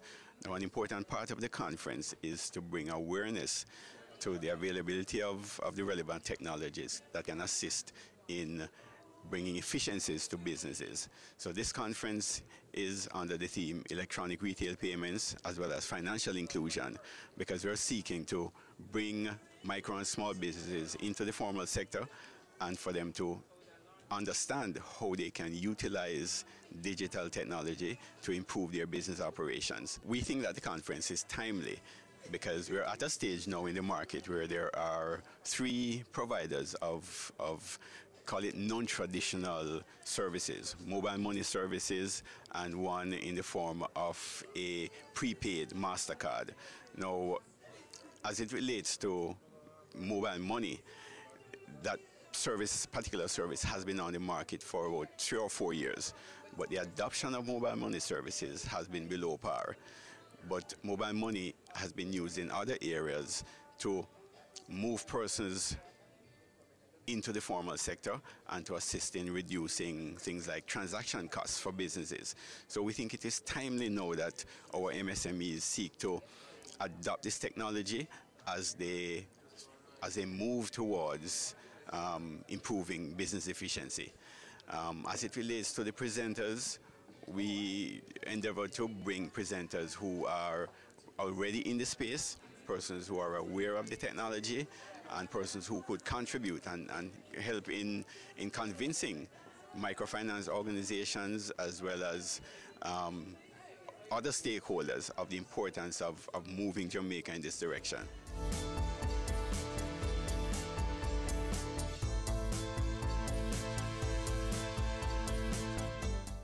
The idea behind this is really seeking how we can help to develop the ecosystem for digital payments to encourage more persons to actually use it as a means of engaging with regulated financial institutions or regulated payment system providers. The thinking behind it is that you have to understand the customer's perspective, remove the pain points, understand the provider's perspective, and facilitate the flow of business and funding.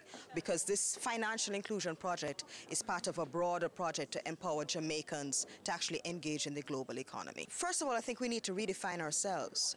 I think we limit ourselves unnecessarily. Jamaicans, and Jamaica is actually on the cusp of becoming first world. We're an upper middle income country. We have sacrificed greatly in terms of financial sector reform. So what you see in the ERPS guidelines, the Electronic Retail Payment Services guidelines, is the creation of the regulatory framework which speaks to consumer protection, speaks to agents, speaks to the nature of the product design, and we go through a rigorous assessment of the product, which means that when a consumer now uses an authorized ERPS product, they have confidence that Bank of Jamaica has looked at the issue, looked at fit and proper, looked at the agent network, and even looked at the mechanisms to protect the consumer. So, of course, data protection is critical.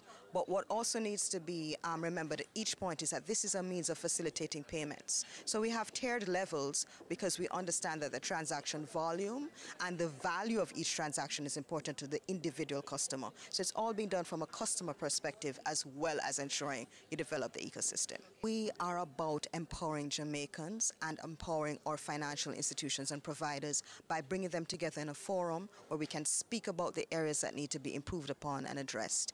And the main takeaway for the Jamaicans would be that we can actually use digital payments to facilitate business and facilitate it easily with confidence, knowing the payment will go through, knowing that it will reach its intended recipient, and knowing that you have confidence at the end of the day, your wallet, your mobile wallet is in fact operating as it should to protect you.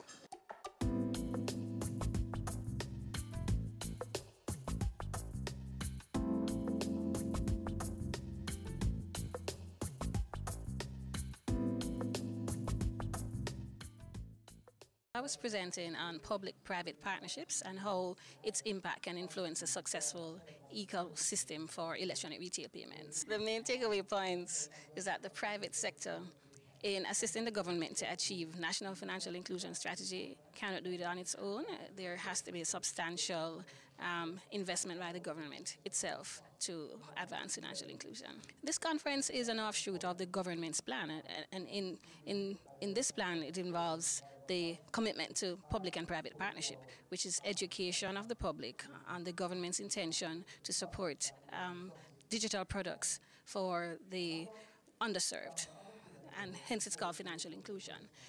It's very timely.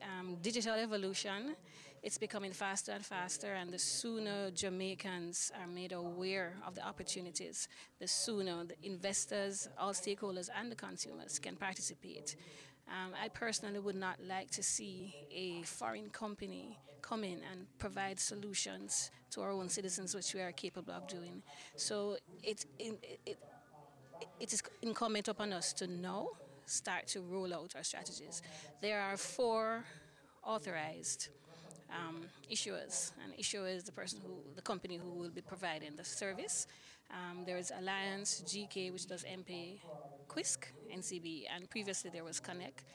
And these companies have made significant advancements and investments into the new ecosystem. And I personally believe that there's so much opportunity. Lasco Financial Services is preparing its application as well, because we see the opportunities in the market.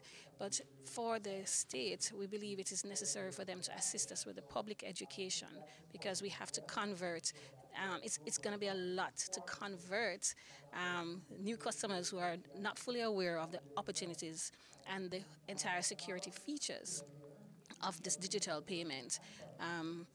That us as issuers can't do on our own. So that was mainly the gist of my presentation, to make the state think differently about their role in financial inclusion, and also to make the investors think differently about their role.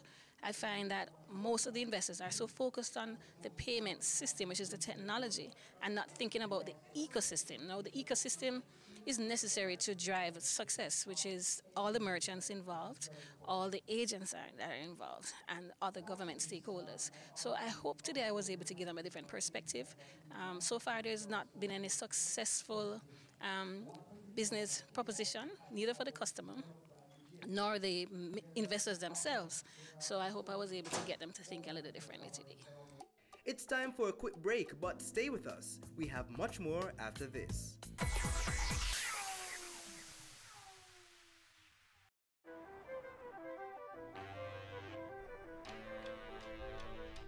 The Nissan X-Trail with All-Mode Eye Technologies.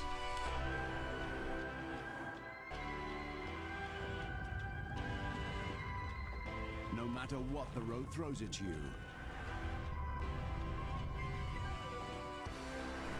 your story starts here.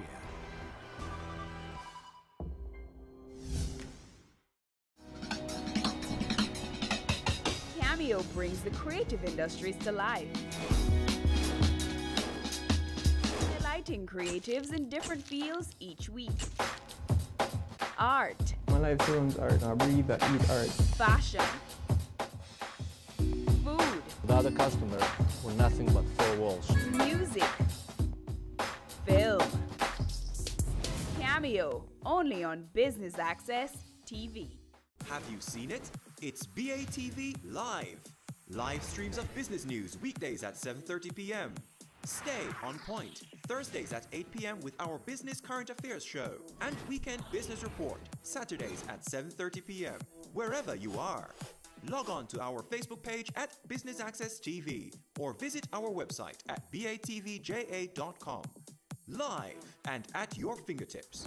Business Access TV. Serious about business.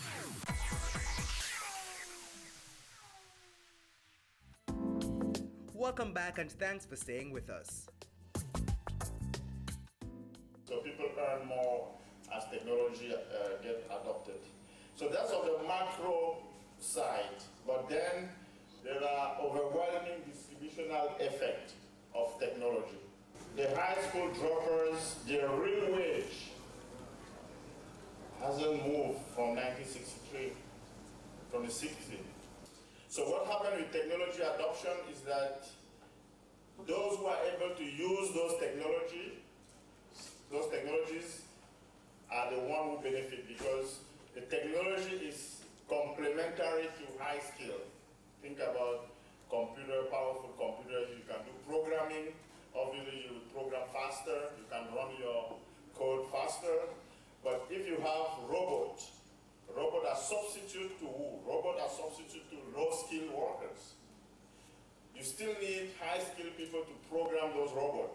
So in equilibrium, you would have more higher real wage, higher productivity for high-skilled workers, and lower real wage for low-skilled workers. Because the demand for those low-skilled is lower because they get substituted with robots, but the demand for high-skill is higher because you need more high-skill to program and to actually operate those robots.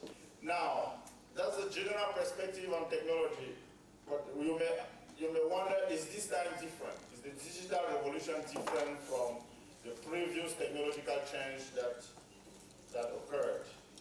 In some respect, yes, but not totally.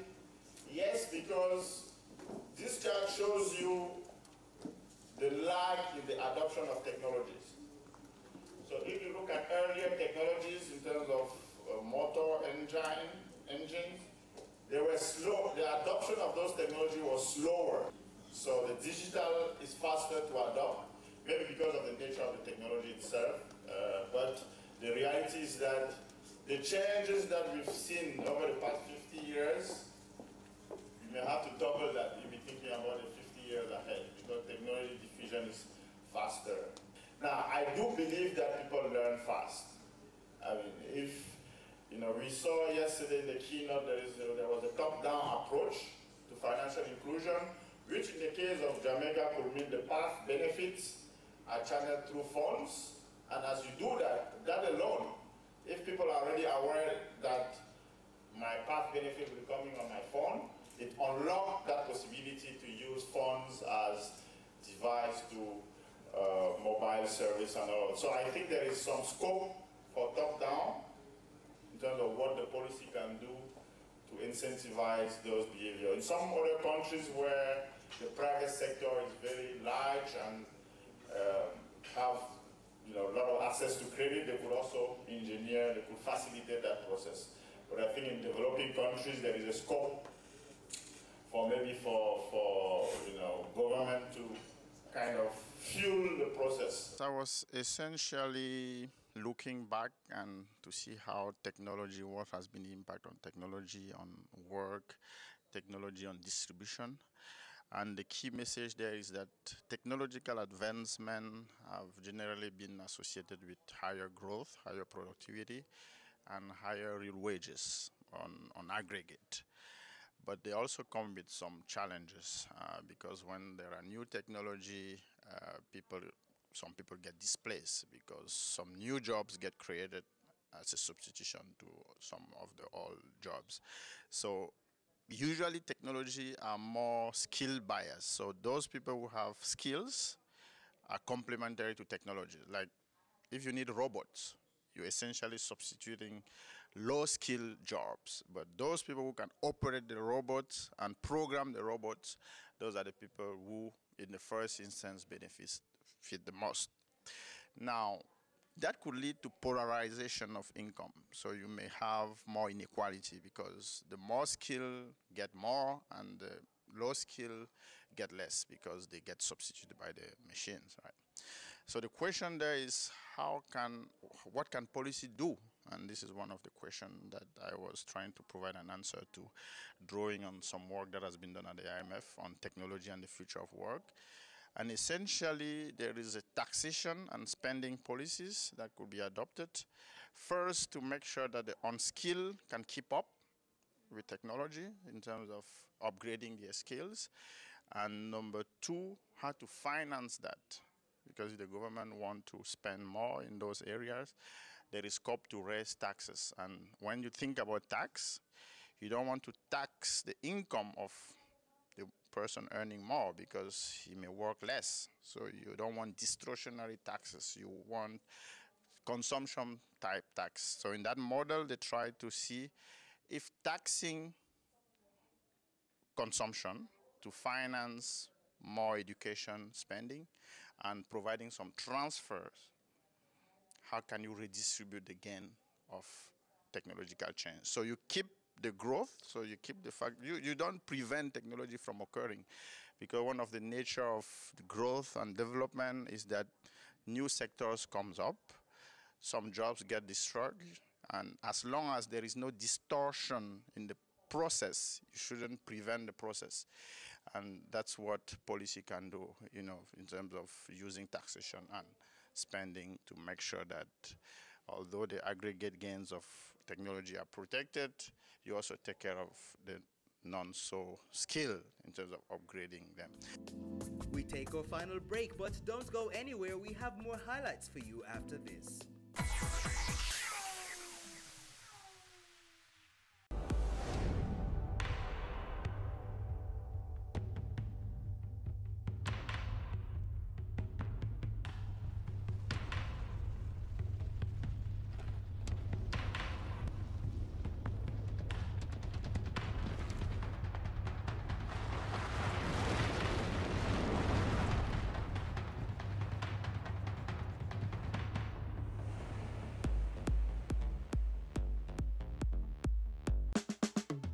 Caring Hands Season 3 continues to effect change in a changing environment. Many of us were raised by grandmothers, right? So, I mean, we know the wisdom that these people have. Going beyond business. The little leaders of today are our leaders of tomorrow. And with the proper education, we'll have very good leadership coming from that. That's Season 3 of Caring Hands, creating change and shaping lives, every Sunday at 5:30 p.m. on Business Access TV. Go for God Family Church. Today's message is for those of you who thought that Jesus was finished. Inspiring messages. I'm here to tell you today that you are excellent. God is excellent. Empowerment from biblical motivation. To be glorified means to endow with authority. A woman is a powerful, creative being. Join Pastor Christopher Morgan and the Go for God team as we go for God.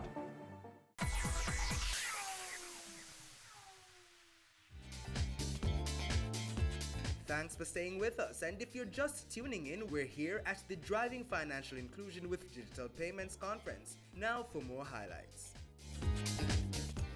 Security incidents have been increasing in sophistication, frequency, and the magnitude of impact. So no longer you have a one-way hack. So we hack an organization somewhere and it's isolated. No more we have that. We're going big. Hackers are organized. You have hacker teams, and I really don't want to scare you really, really bad, but we have them locally too. And on these teams, you have the data. You are the technical person. You do the social engineering. Different persons have their different roles. So they're dedicated to what they do. This is their job. To figure out how to get into a certain amount of accounts and take out the money. These incidents, as I may have alluded to before, affect the reputation of the company, their finances, and even their physical assets, because they can take down your networks. This undermines your competitiveness and your ability to innovate and position yourself in the marketplace. You can suffer tangible, physical, or economic harms. Security incidents can impose significant costs on an economy as a whole, eroding trust and spreads across sectors. The attacks themselves may be intentional. So they may sit and plan for a year that look, we're coming for Bank of Jamaica. However, it may also be unintentional. You may just have that one user that's clicked on the wrong thing. A lot of times, that happens. What are some of the ways in which this can happen? Now, research has shown that the biggest security issue in any organization is the human factor. So you spend all this money and you buy the latest firewalls and you have all the policies in place. But if your users are not aware, if they don't know that Mr. Morrison's name does not have an S, it can cause a problem. So you have to be aware, you have to conscious of these things. Think about it. You must have policies and procedures in place. As the leaders, as the managers of the organizations, you have to ensure that you have the end user policies, your social media policies. I know these are things we generally don't think about because they're not traditional, but it's the age in which we're living again. You must look at things such as passwords. You have to ensure that their users know that their name is not a good password. They also need to be aware of the fact that when you give them a set of credentials, it's theirs. And anything happens under those credentials, they are responsible. And always be careful of opening and following links in unsolicited mail. If you don't know the person, like me and the cyber jutsu person, don't be clicking a link. As much as it may make you feel good, the feel-good factor is what they used to get. And what we say, always we cyber say, protect yourself online and think before you click. And I've even gone further now to say think before you post, because some of the things that you're posting, they're even more dangerous than some of the things in your phone. I spoke about the need for persons to be aware of the issues that can arise with using online platforms as well as using electronic devices.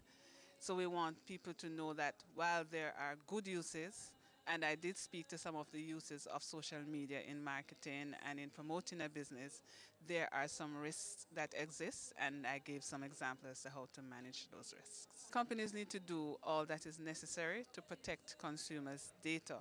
Why I don't think sometimes they realize that this data that they hold is valuable to other organizations, some not necessarily legal organizations as well, for all sorts of use. And that is what we're trying to get across, that companies need to realize that you're holding personal data and other persons are interested in this data, so it is your responsibility to protect it. When you're using online platforms, when you're using electronic devices, think before you click, think before you post with social media. You need to consider the impact that whatever you post may have, not only on you, but on others. Thinking before you click can save yourself and your organization a lot of trouble. As it relates to a digital world, and as users and consumers increase their usage, and the intention is that as technology improves and increase, then more and more persons should take up the use, especially to do businesses and services. But the direction that we're heading is good, but we also have to think about the negative side of things, in the sense that there are challenges with respect to security aspect of what we do. We do a lot of business online, we do a lot of transaction, point of sale services. All of these things, pose risk and threat for the consumers. Criminals are out there, they're understudying and looking at how things move on and progress with respect to businesses, whether it's online businesses and things like that. They can get involved in studying your patterns of usage online. Say, for example, if you pay bills online, if you shop online, normally you'll put your information about your card online, your PIN number online. Criminals can now send malicious software to your smart devices. Once it gets on your devices, these criminals now have access to your information. It dumps things like keyloggers, so when you're ready to put your card number in, they capture that number. It goes as far as turning on your camera system and turns on your audio system.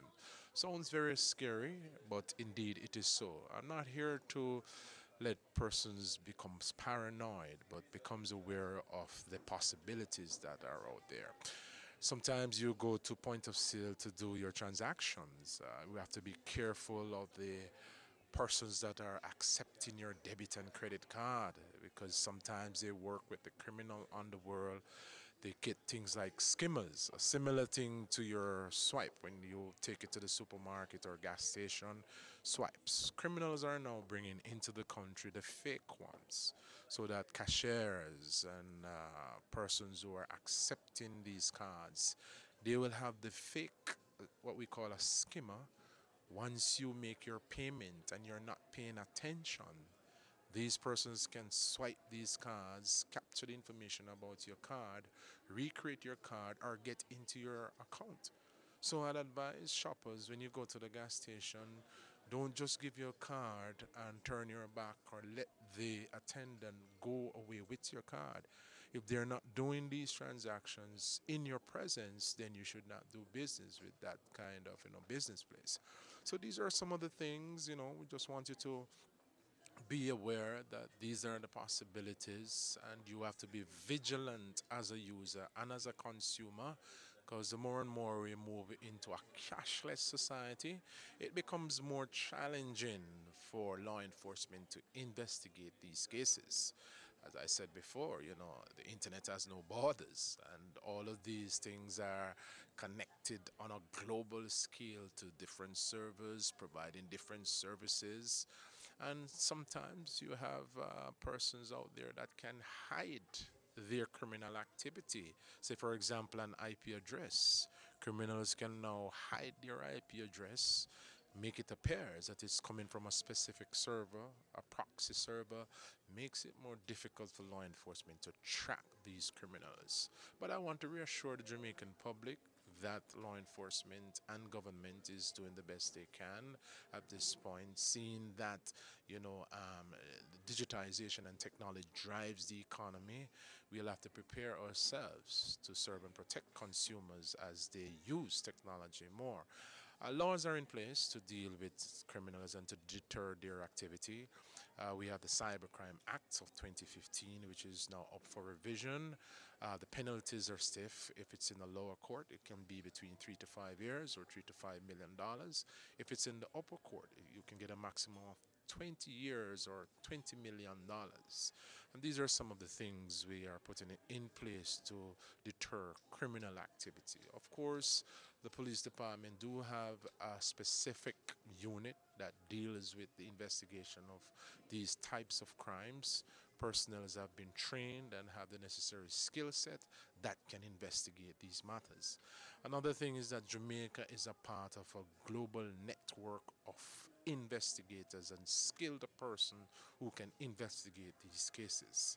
So because the internet has no borders, it means that a perpetrator can, have access to your information from outside of Jamaica, which means that you need the support of other countries. Jamaica is a part of a 24/7 network, which comprises of about 80 different countries. So if a perpetrator appears to be coming from country X, once that country is a part of the network, then they will collaborate and support the investigation with the local police department. And that is something that, we want consumers to be reassured that indeed we are trying to keep up with the game as criminals get more sophisticated.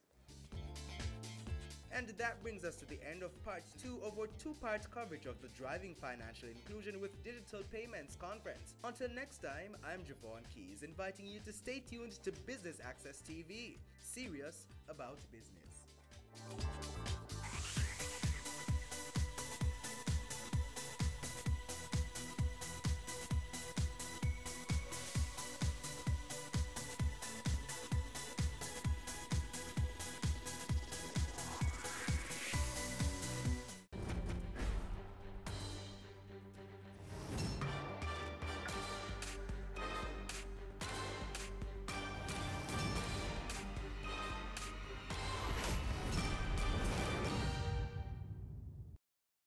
On Point is brought to you by Growth Tech Limited.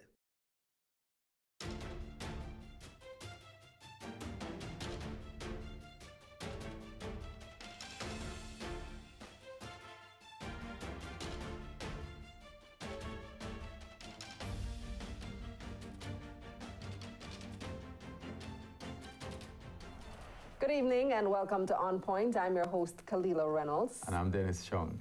Well, Dennis, viewers, tonight we have William Mahfood joining us. He's the chairman of Wisynco. And, you know, it's so funny, Dennis, because there's so many issues that his company is in the middle of right now. You have the sugary ban, you have the whole discussion about the continuation of sugar with their acquisition of Worthy Park. You have plastics ban coming. So I'm sure he has a lot of stuff to he's affected by. But you know, with all of this, the stock price continues to do well. The company continues to do well in terms of its results, because you know, this is how markets operate. And because they've been adapting. They adapt. They're a well-run company. So, you know, I have no doubt that they'll deal with this one also. Making changes well before the ban even comes into effect. So we'll hear a lot more from Mr. Mahfood later on in the program. But first, let's take a look back at some of the top business stories this week. At number 5, the Irish Data Protection Commission has formally begun an investigation into Facebook's recent data breach. It will now decide whether the firm should be fined for failing to prevent hackers from being able to access up to 50 million users' accounts. Earlier this year, the social network picked the regulator to be its one-stop shop for oversight of its compliance with EU policy rules. In theory, the watchdog can fine the US firm up to 4% of its global turnover.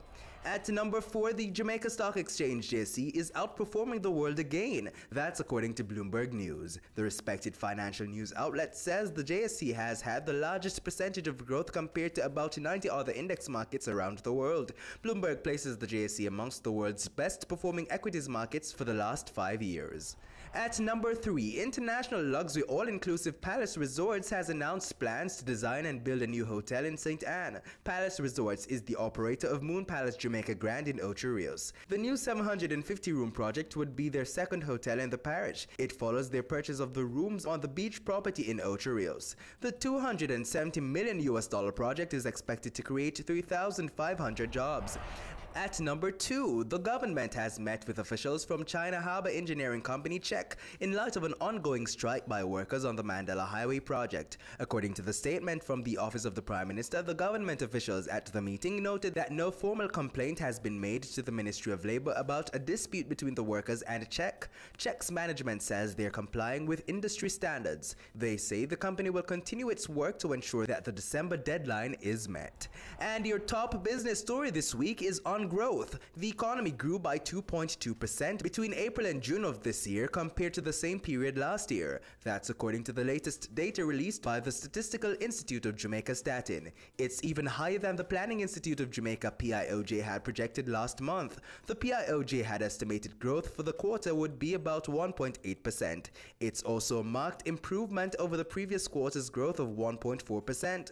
The performance was led by a boom in the mining and quarrying industry, which grew by 31%. Agriculture, forestry, and fishing also continued to rebound, registering growth of 12% due to good weather. And when we come back, we'll be joined by Mr. William Mahfood, chairman of Wisynco Group. Stay with us on Point.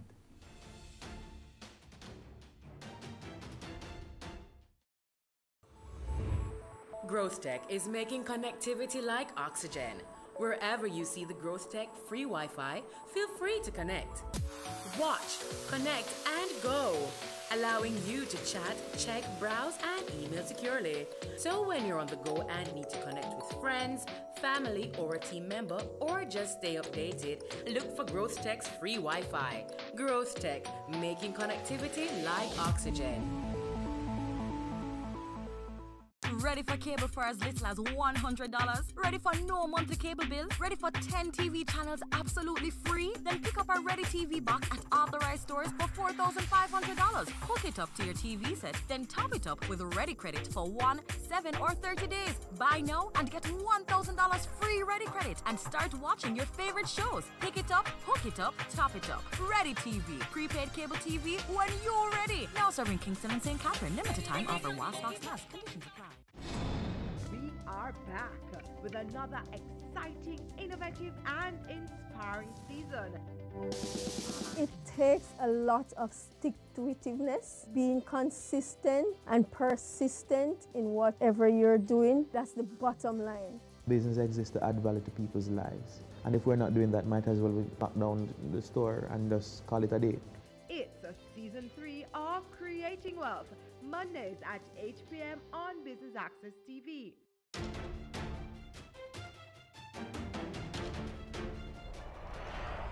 Welcome back to On Point. On January 1, schools across the island will have to start providing healthier drinks for students. That's because the Ministry of Health will be implementing a ban on sugary drinks in schools. One manufacturer has already responded. As of next month, Wisynco will no longer be selling sugary drinks to children in schools. Here's more on that. Our next generation, our children, are suffering from an obesity epidemic, which is going to lead to significant health effects later on at our expense, but also at their and their families' expense and the future of the country's expense. And we need to do something about it, Mr. Speaker, and do something about it now. Dr. Tufton said the ban will take effect in January 2019, when the government will implement a policy to restrict certain types of sugary drinks in schools. By sugary drinks, we mean beverages that contain sugar or syrup that is added by the manufacturer, Mr. Speaker. It does not include, Mr. Speaker, 100% juice or unsweetened milk. The health minister argued that the ban is necessary as the government increases efforts to reduce the incidences of non-communicable diseases in Jamaica. Approximately 70% of Jamaican children consume one or more sugar-sweetened beverage per day, and 77% of our adults are as guilty or worse. They are the ones setting the example for our children. This, Mr. Speaker, is a serious problem. Consumption of one or more servings of sugar-sweetened beverages per day is associated with a 26% greater risk of developing type 2 diabetes. These are the facts, Mr. Speaker. He notes that the Health Ministry, as well as the Education Ministry, will be meeting with manufacturers to discuss the policy before it is implemented. He urged manufacturers and distributors of these beverages to get on board with this policy. And today, Wisynco, the island's largest beverage manufacturer, did just that. As of November 1st, Wisynco will not sell any products from its portfolio to any preparatory, primary, or secondary school which has more than 6 grams of added sugar per 100 milliliter serving. What does this mean? It means that in anticipation and in preparation for the Ministry of Health and Ministry of Education's new school policy, Wisynco will preempt and also ensure that we focus on healthy products for our children. So we will continue to sell water. We will continue to sell products like cran water, 100% juices without any sugar added, and low sugar or zero sugar products. Mr. Mahfood says as a beverage company, Wisynco has a part to play in reducing obesity levels among Jamaicans. We also understand that obesity is a very complex problem, and it's caused by several different factors. As a total beverage company now, Wisynco recognizes that we can play a vital role towards a reduction of obesity and the solutions to reduce obesity in our society. He says the company has received the support of its 3 major concessionaire partners to implement the new policy. And we're joined now by the chairman of Wisynco, William Mahfood. Welcome back to On Point. Thank you, Khalila, and Dennis, great to be here again. And William will be joining us for the entire program on a number of different issues, but we start with sugar. Yeah. William, this ban on sugar drinks in schools, what was your response to that? Well, I mean, you know, let me give you a little bit of history. So as a company, Wisynco had suspended sales of drinks with added sugar to primary schools and preparatory schools back in about 2015. So we already had a very aggressive schools policy. It was in discussions with the Ministry of Health over the past year that we have now adopted what is the technically correct approach, which is sugar drinks with 6 grams or more of added sugar per 100 milliliter serving. So where did that standard originate? This is something that we, as an industry, along with the Ministry of Health, we have been in discussion now for the last, I would say, 6 months. It was born out of the ministry's food industry task force, which Dennis, of course, you know about from private sector. I was a member. Right, you were a member, and I sat in a couple of those meetings. Yes. So in discussion and sort of negotiations, This was, I think, the first phase, which is 6 grams per 100 milliliter serving. And then we move, I think, within 2 years to 5 grams. And these are added sugars. What that means is beverages that are natural fruit juices or 100% juice with no added sugars, those will be allowed to be sold. Water, flavored waters, beverages with low or no sugar will be allowed to be sold. We wanted to take the initiative and say, listen, we've already started this practice in primary and preparatory schools, so we're going to roll it out November 1st across all schools. So that means most of your sodas won't be sold in schools? Right, so the only sodas that they will be sold at this point, as of November 1st, will be products like the zero sugar Coke or Diet Coke, anything like that that has no sugar in it. But based on your market intelligence, William, is most of the drinks or the so-called sugar drinks actually sold at schools, or is it outside? No, let me tell you, I mean, we actually looked at the numbers recently. So if you look at the high sugar drinks like the sodas or the belly wash type products, they represent probably about 35 to 40% of our sales in schools. Most of what we sell is water, the flavored waters, which are those all would comply with the requirements of the ministry. And as well, the natural juices, True Juice, for example, which are 100% juice. Let me tell you where there's a problem. And I think this was borne out in the last couple of weeks in the media. You have these bag drinks. We don't sell bag drinks, which are basically sugar and water. If you go across Jamaica, that is the primary beverage because of the price point that many children consume in schools. Most of it, you know, they're like a $20 or $10 suck they call it, kids call it. And those are really very high in sugar. Now, regulating that group of producers or manufacturers is going to be a lot more challenging, I think, for the Ministry of Education and Health. But that is something, William, from when I was on the task force, that we have been talking to them about that. Yeah. So how come there's no action on that? Well, I think what they're going to have to do is enforce it in the schools themselves. Right. So at the point of, you know, at the school gate or within the confines of the school, they're going to have to find a way to ensure that the children aren't going to be sold those products. But on the issue of price, and you made a good point that a lot of children have the suck because it's a lot cheaper than the other products. And the same goes for your True Juice versus other types of drinks with more sugar added. So do you find that being a challenge, that because the price is higher, the students might still I think this is where the economics now comes to play, in that when you think of a $20 bag drink for a child in a primary school, where there are, you know, very limited calories that child is going to get during the course of the day. And similarly with the bulla, you know, the bulla and the bag drink provided by the Nutritional Products Limited, I think. Those products, in many cases, might be the only sole source of calories that the child gets in a day. Children need calories for exercise and all of that. Now, if the Ministry of Health finds alternatives and what are going to be, you know, calories that are better for you, then that's great. And I think, and we support that. But at the end of the day, the kids need calories, they need rehydration. And if, in many cases, if there's not good, clean water coming into the school, then the kids are going to be forced to pay a higher price for products like the juices, 100% juices. Many of them can't afford it.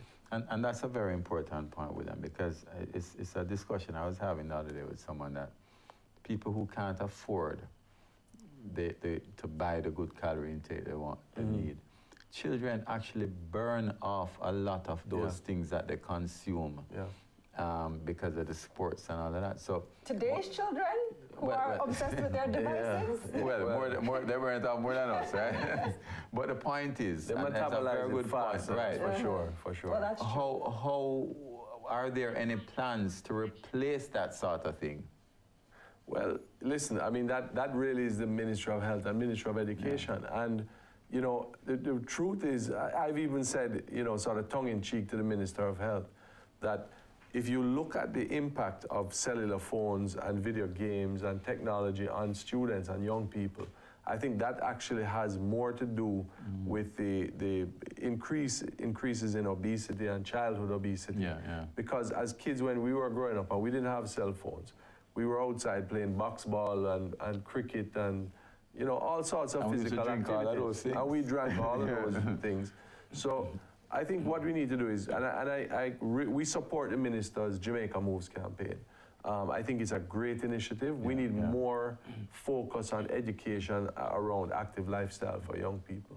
Now, last time you were on this program, you were here with Dr. Alfred Dawes. Correct. And you thought that sugar was basically getting a bad rap, that there are other, sugary drinks were getting a bad rap. There are other forms of sugar, such as in the rice and the starches, that should be targeted as well. You still feel that way? I don't necessarily feel that you should target any food group. I think what we need to do is we need to create awareness around what are healthy and balanced nutritional, makeup of our diet. And we do, as Jamaicans, eat some very, very healthy and nutritious things, but at the same time, we also eat a lot of very poor, high fat, high salt, high sugar products or high carbohydrates that are, like rice and flour. We need to have, I think, a focus on really making young people aware about what is nutrition, and it has to be in the context of what the economics of our average consumer can manage. Yeah, and that, I think, is one of the main things to look at, the whole matter of economics, because the truth is that a lot of people cannot afford to do without a lot of these things, because I mean they're convenient, they're priced properly, and really shouldn't the focus be, as you said, on behavioral changes more than anything else? Yeah, no, I agree. I think, and it's funny, I was just talking earlier to some friends outside, and I was speaking about, years ago, I think you may have been at a breakfast with me where the then Minister of Education mentioned a statistic. There was a rural high school with a school feeding program, and attendance on the 2 days a week that they had free lunches was substantially higher because the kids got the free lunch, so they came to school. We need to really be cognizant about the balance in between, what is in the health required, the nation's health, as well as what are the challenges, the economic challenges that people face. We have to be careful about balancing that. So you're making the changes for schools and only selling the low sugar and no sugar added content for school. But what about the rest of society? What about the rest of us? What are you doing to reduce sugar content in your other products? So we have a whole program we're undertaking. We've already rolled out products like Sprite, for example. Many people wouldn't even recognize that we've reduced the sugar content in Sprite by 25%. We're coming out, about to launch a whole range of like cranberry flavored water type products, carbonated, which will have zero and low sugar alternatives. And then we're going to also be looking at, I think before the end of this year, we'll do reformulations on our bigger soft drinks with 30% less sugar as well. So we're making those changes. But as we've spoken to the various people in the ministry, those things take time. It's not to reformulate a whole series of products to make sure that you have to ensure that they taste good at the same time that they're they're viable in terms of shelf life, and the technical work that goes into it takes some time. So what type of time you're looking at? I think before the end of this year, you'll see a number of new products that we will roll out in initiatives, including, as I said, the carbonated flavored waters with low and zero sugar, as well as reduced sugar, bigger soft drinks. And I mean, companies like National and Lasco had already announced some initiatives also. Yes. So the industry is moving in that direction. There's no question. I mean, we're all being pressured on as a food and consumer products to be more healthy, health conscious, and aware of what it is that we're putting in our products. We also we're really working hard and aggressively to adjust our nutritional panel requirements. And we've had, up to just a couple of weeks ago, very, very intense meetings with the Bureau of Standards, because one of the things that we need to do is we need to ensure that when people go to pick up a product, that they know what's in it. Yeah. So things like added sugar versus total sugars, people need to know that this product has X amount of grams per serving of added sugar or added salt. A lot of foods have a lot of added salt. It's used, sugar and salts are used, and fats, for extending shelf life. It's one thing in packaged goods. The issue of salt, William, isn't salt just as dangerous or even more dangerous than the sugar in terms of... I can't really, I'm not a nutritionist, I can't answer that one. But I mean, Jamaican people have a tendency to be both diabetic and hypertensive. So I guess we eat too much sugar and salt as a nation, yeah. and then the matter of taste, because that is a challenge also, because I mean, with the best intention in the world, I mean, the manufacturers can say, well, we're going to try and change this thing. But the fact is that unless you control the other things like suck and salt there, it's going to be difficult to change the taste. Yeah, that's for sure. And it's really, you want to ensure acceptability. There are health issues, there are shelf life issues. So there's many factors that go into developing some of these products. So it's going to be a challenge, but I think it's good. I think coming out of all of this, and I think we have come to realize, is that we have a more aware consumer. Yeah. And I think if we keep the discussion going, but in a very positive way, then I think we will have, consumers just more understanding of how to read labels, how to provide better choices for their children. That's what I think is the benefit of all of this.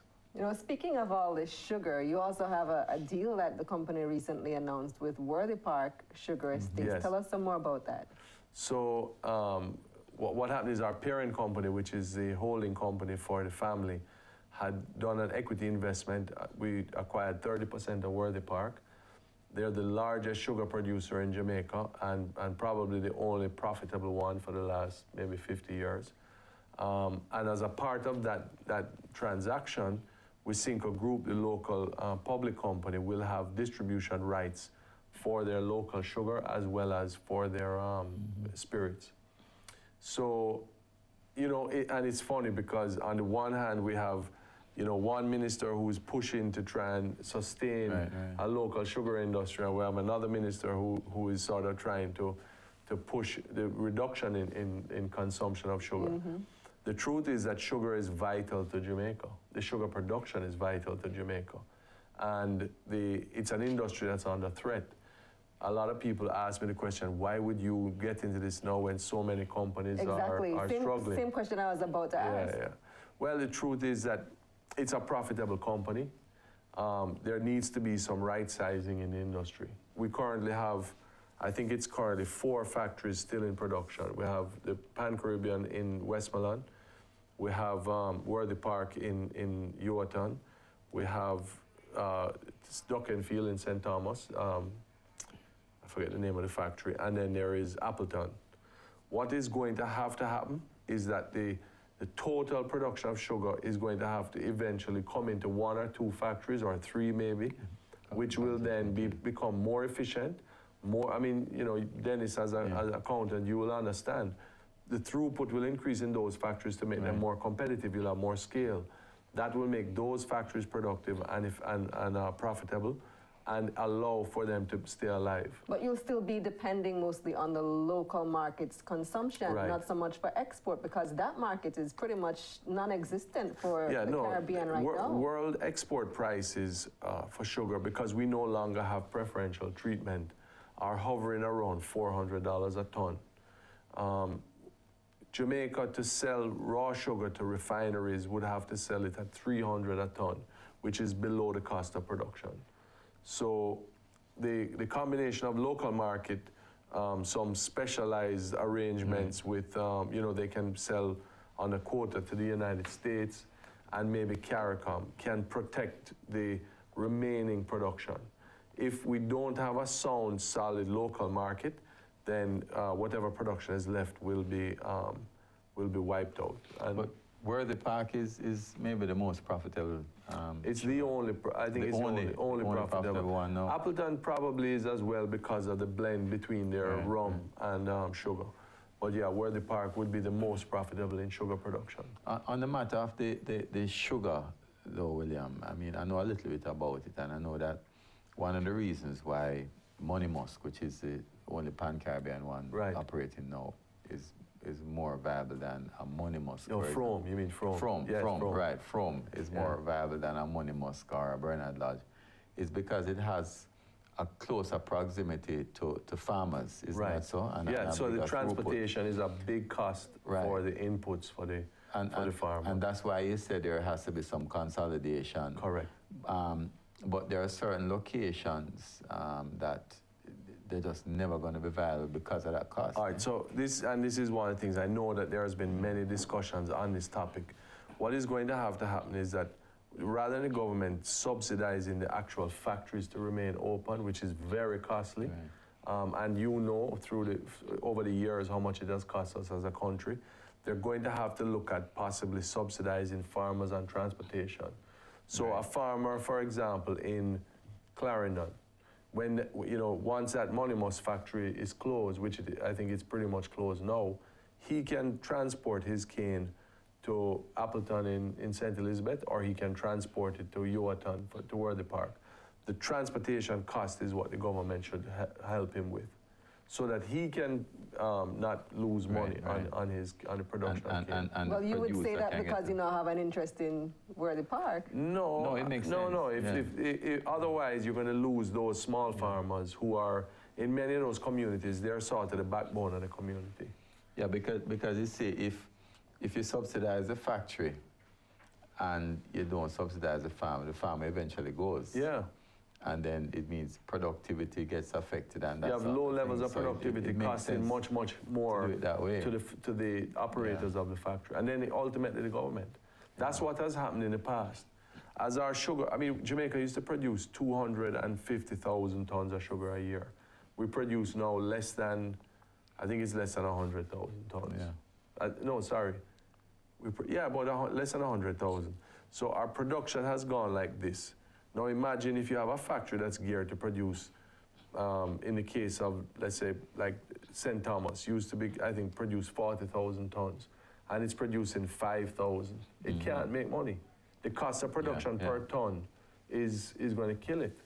So those farmers who are growing cane in St. Thomas, they have to have an output to put their cane in for production. But William, that's sort of strategic look. The government has never really looked at it that way. I mean, their solution is like the minister saying, produce as much as you want and we'll buy everything. Right. I think they're starting to come around because now they realize that the cheapest way forward is going to be just maintaining a number of factories, keep, right size. The industry has the right size. Yeah. And then putting in place some sort of a minimal subsidy for the transportation.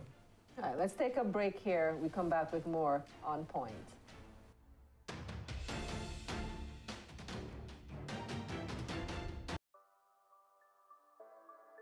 Sundays at 4:30 p.m. It's all about Home Sweet Home. Get your half-hour dose of the business of real estate, from laws and concepts to reality, building, buying, or renting. Or what about trends in decor or renovations? Home Sweet Home will keep you up to date.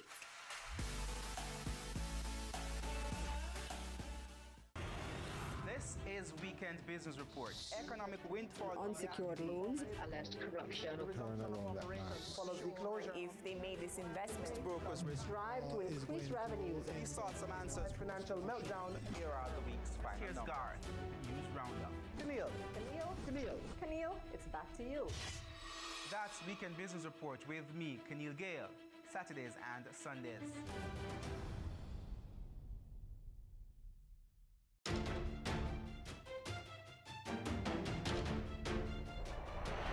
Welcome back to On Point. We're speaking with the chairman of Wisynco, William Mahfood. We've been talking sugar so far. A little bit later on, we're going to be talking about plastic as well. You said during the break that you feel like you have a bullseye on your back because everything... No, I think our industry in many areas has become very, very at the forefront of you know, sort of environmental and health issues, and so, yeah, but you know, as a company, we're very, very focused on the environment and health, and so I think, you know, even though it seems as if we're a target, I know that we're really not. I think it's just more a general sort of focus on those issues. Yeah, and you're taking the right steps. Correct. Yeah, you're taking the right steps. Before we hit that environmental thing, okay, you know, I have an interest in it too. On the sugar thing, we were talking to Alan Rickards about a week ago or so. 2 weeks ago. 2 weeks ago. And he made the statement, and it's an amazing statement coming from him as the head of the Cane Growers Association, that this is the last chance for the sugar industry to organize itself properly for survival. You agree with that? Yeah, I agree. And as I said earlier, I think it has to be right-sized. There's going to be fallout in the production. That's the same term he used, right-sized. Yeah, it has to be. I think everybody sees that now, and the government cannot afford to subsidize 3 factories or 2 factories at the expense of, you know, an indefinite period of time. So once that right sizing takes place, all that will be required of the government in the future is some transportation subsidy for the farmers who are outside of the areas where the factories that are remaining are left. I think that when that happens, you'll have a smaller industry, but one that can be self-sustaining.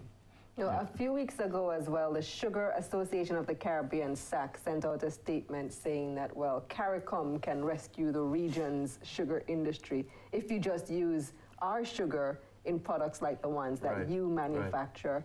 Is that feasible? Yes, when I say yes, meaning we can convert brown sugar, and as a matter of fact, we're going to start looking at now that we have an interest in a sugar factory, looking at modeling the conversion of brown sugar into use rather than direct consumption, but into use as raw material. I know that it's going to be some capital investment. I think down the road, if the industry does right size, what will end up happening is more of the sugar produced in Jamaica will go to direct consumption, which gets the highest price. That will allow for some of that product to then go into raw material as input into the manufacturing process. But wouldn't that be more expensive to use the brown sugar? Because you and I have been talking about this for a couple of weeks already, and you made the point back then that that sugar is just cheaper to import the refined white sugar from abroad. It is. And the reason for that, Khalila, is that if you look at the large economies where sugar is produced, like in Brazil, Mexico, Colombia, Guatemala, they produce refined sugar at somewhere around $400 a ton delivered to Jamaica. Jamaica's cost of production on brown sugar is higher than that. So imagine, you know, as a producer of goods, whether it's a National Continental, Pepsi, or Wisynco, having to have an input of local sugar at a much, much higher price, we would be subsidizing the local sugar producers. But let me ask you, William, coming back to the argument on the sugary drinks, it costs you less to actually reduce the amount of sugar in drinks when you produce, or? Well, sugar is one of the largest ingredients or inputs into the product. The sugar, as I said, it plays a role in carbonated drinks. It plays a role in sustaining the longer shelf life. You have to replace that ingredient with something else. Yeah, if you don't replace it, also what happens is if you take sugar out and put in, you know, an artificial sweetener, what you end up with is also a different mouthfeel. Tastes different. It's less. There's less volume. The sugar gives the drink more body. So I mean, this is years and years and years of product development that has to go through, you know, again, it's a cycle. Is the artificial sweetener cheaper or more expensive than sugar? They work out about the same. There's not that much difference. So the cost doesn't really change? It's not really material to the cost of the product, no. But it does have, it has a technical component to the taste and feel of the product, which is really where the challenge is. Let's move on to the plastic issue. Sure. Another hot button topic right now. With Wisynco, you're affected via the styrofoam products that you produce. And then there's also this talk about the PET bottles and what's going to happen with that. Right. Let's start with the styrofoam issue. Okay. Yeah, so basically, about 2 weeks ago, the government announced that there were going to be a pending ban on styrofoam, plastic bags, straws. The ban, it was intended that the ban would take effect on January 1st, 2019 for all straws except those to be used in Tetra Pak production, which we also actually are the largest producer of those products. What's Tetra Pak? It's a little box drinks that kids okay, get and you just take the straw. Okay. Yeah. So there was an immediate ban in January 2019 on straws other than those, as well as on all plastic bags, single-use plastic bags below a certain size, and imported styrofoam. Then there was going to be an exemption for locally manufactured styrofoam projected to 2020, and we have had indication from the minister that he would give an additional year to 2021 on the manufacturing of styrofoam. Now, one of the things that, we took some exception to it, not that we are opposed to making these moves. We feel that, as a matter of fact, some years ago we announced we were starting to look at recycle or biodegradable materials and so forth. So we're still continuing in those developments. But the time period within which to right-size an industry, especially one as big as ours in Jamaica, unlike some of the smaller Caribbean states, they have no local production. So for them, it wasn't really much of a change to convert immediately. Exactly. Mm-hmm. In our case, Jamaica has a number of producers of plastic bags. We have a number of we're the only producer of styrofoam in boxes. But so in order to right size and convert all of that to be done within a short period of time is going to be difficult.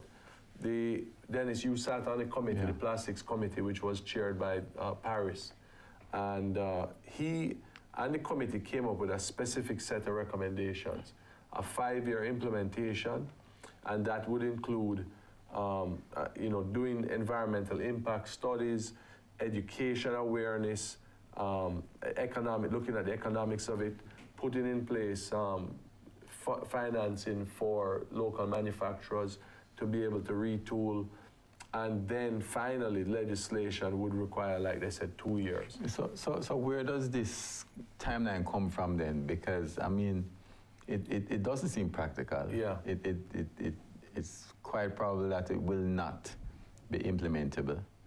Yeah, right? No, and I mean, even if you call NEPA, the hotline that they've sent out just in the last week, they don't have any technical details on the whole announcement. I mean, there's up to this point in time, we have asked, and I don't think that there is any drafting of any legislation. To have this implemented for January 2019, to me, seems unrealistic. I mean, because what this does, William, one of the effects of it, I mean, we were speaking in the break about the whole Carreras thing also, right? But one of the things that has happened with the policies that were put in place on some of these products, and a fear will happen with the sugary drinks also, and also the plastics, is that because the policy, in many respects, the implementation is so impractical, you create a huge black market of products that are even worse for you because of how they're manufactured, isn't that so? And because there are no standards. Yeah. And no regulation. But Dennis, and I speak about this now from a private sector point of view as an investor, you also put a lot of uncertainty and concern in investors' minds about how is policy established. And I just consider for a minute, imagine if somebody had put a factory 6 months ago, invested $50 million US in a brand new state-of-the-art facility with the intention to grow for the next whatever number of years. How would that person feel if all of a sudden you came with this new, with a 4-month timeline for a ban? It's impractical. And I think, we've, up till just today, we had discussions with our main organization related to manufacturing, the JMEA, and the president and ourselves had a long discussion about it. And I think we have come to the realization that we have got to, as a country, hold accountable the leadership to put sound policy in place. That's the most important thing. And make sure that when these types of decisions happen, they come from a point. And this report, which the Plastic Committee put out, was a very, very, deep, detailed, solid, detailed report on what the recommendations. They spoke about, the various organizations within government that would have to have sort of be prepared for this implementation. None of that is in place. Yeah. But I've heard representatives from the government say that, well, it's not just coming out of the blue. These discussions have been going on for, what, 2 years now? No, the government had announced, well, the motion was initially put into the Senate by Senator Samuda. That was back in 2017. And so you really have about a year and a half. But the committee was established in mid-2017. The report from the committee came out in, I think, early this year. Yeah, so about maybe, I don't remember exactly, but early in 2018. The recommendations from that report weren't even circulated into the industry. So the type of what they call consultation, and Dennis is familiar with how the consultation went at the Food Industry Task Force. Yeah. It's really not so much consultation as it is things being pushed down on an industry. And that's really what kind of happened here as well. Did it catch you off guard? No, it was, well, yes, they caught us off guard from the timeline and the impracticality of implementation. But insofar as they are preparing for it, no, we have taken a decision that we're very much likely to be out of styrofoam within a couple of years anyway. We're looking for the alternatives and product that we can use, whether it was bagasse or paperboard or whatever, and the technology that would be required. But those things take time. To repurpose an entire factory is going to take time, takes years. And I mean, I can support you on that, William, because from the point of view of NSWMA, we know that you have one of the biggest eco programs around. Correct. In terms of packaging and that sort of thing. Yeah. And you've been out in schools also. No, we've been doing a lot. WISINCO has the corporate challenge, the eco corporate challenge, and we have the schools challenge. As an organization, we have led the national recycling dialogue and discourse, so much so that we presented the day before the partnership with a proposal to put in a deposit refund scheme. So for all plastic bottles going forward, we're actually the ones who led that discussion with the government to look at a deposit refund scheme, which would be self-financing to bring back the plastic bottles. Explain what you mean by a deposit refund scheme. Okay, so every single bottle of product like water, Coke, or any of these products, there would be on the label a dollar figure. It could be $5, it could be $2, whatever that figure is agreed to. And when a consumer buys the product, just like with a beer bottle where there's a $10 deposit, when the consumer buys the product, there will be a charge on a dollar figure charge on that purchase, and then they'll be able to take those bottles to any depot or collection center and get back the funds. Like what used to happen when we had sodas in glass bottles. Correct. Yeah, and so it's the same concept. I remember that because I was on that committee also, right? That's correct. when you agreed. I wonder how you did any work with all these committees. But where is that right now, William? So we have the proposal. It's been accepted by the environmental groups, JET, and a number of other groups. We also had Capri, who had done a study. They also participated in the discussion around the proposal, and we presented to the partnership 3 weeks ago, the Prime Minister and the various ministries. They've accepted it in principle. We actually have a meeting tomorrow at the GMEA where we will discuss the working groups and the details about setting up. We're proposing to start for next year, October. The deposit refund system? Yeah, so that what will happen is there's going to be a cleanup, a drive to clean up all the bottles in the environment first, and then starting next year, October, which will give the manufacturers time to put on you'll have to put something on the label. The dollar figure will be put on the label. Eventually, the intention is to get to a point where consumers can go to the supermarket and stick their bottle into a machine, and they will get a ticket it'll be like a reverse vending machine. So that's the intention. That's where we want to get. So how it works is that if it's $5, for example, the price will go up by $5, but then you can get back that $5. You get back the $5 when you take returning the bottle. By returning the bottle. The plastic Correct. bottle. It's a closed loop. Right. And our intention is to get to 80% collection within 5 years if we can, which is very, very aggressive. But we're putting a very aggressive target there. And then what happens to the bottles? They're recycled, reused? Yeah, so there's one producer already in Jamaica who is going to take the material and convert it into roofing tiles. We have had discussion with them about supplying them with the material. We're also going to be looking at bringing in equipment into the island which will take the recycled material, convert it back into the raw material to reuse it in bottle production. And you're also a huge financial supporter of Jamaica Recycling. Correct. Partners, right? So Recycle Partners of Jamaica is an industry initiative that is sponsored basically by the industry as well as the government. So our environmental footprint, I know, you know, people look at us as being the producer of all of these things, but we're very, very focused on finding ways to improve the environment. Yeah, so Dennis, that's where NSWMA comes in. What's the capacity for recycling plastic right now? Do you know? Well, the biggest recycler right now is Recycling Partners of Jamaica.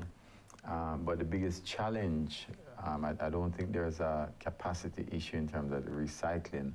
The biggest challenge is really the collection, and the deposit refund system should help. Yeah, and what you need is you need an incentive for consumers to return the bottles. Right now, people, and education is a big part of it. So one of the things that we're going to do is in the collection system with the deposit refund scheme, there will be a surplus from the deposit in the first few years.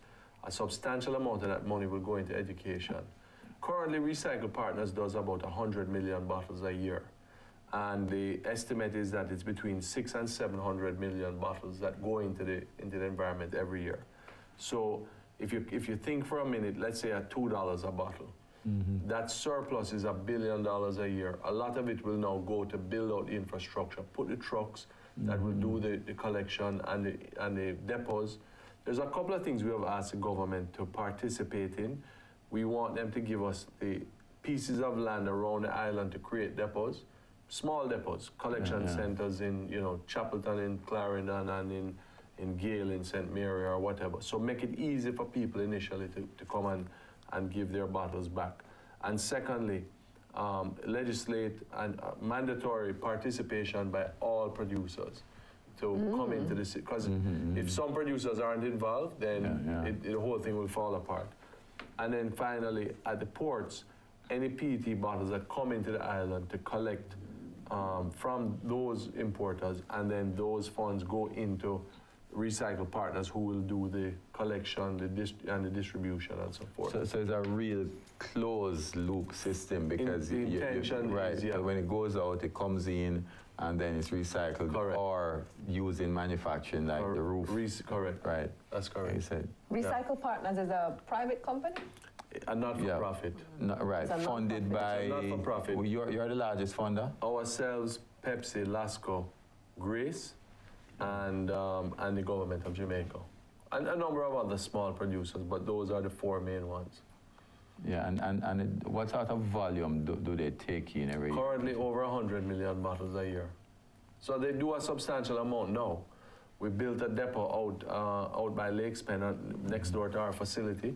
That's going to have to be expanded. So there's a lot of money that's going to be required initially to capitalize the organization to be able to deal with the increased numbers.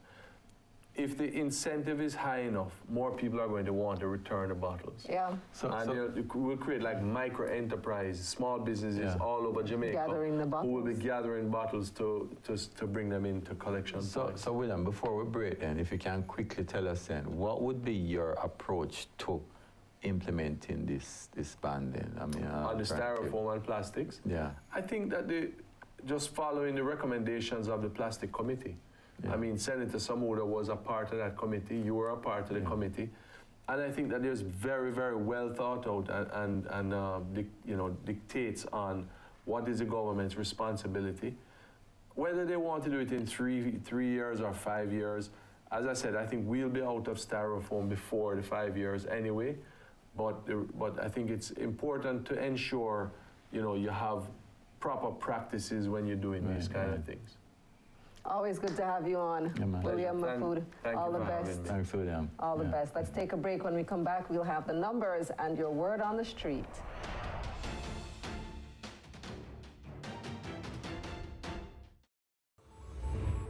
Growth Tech is making connectivity like oxygen.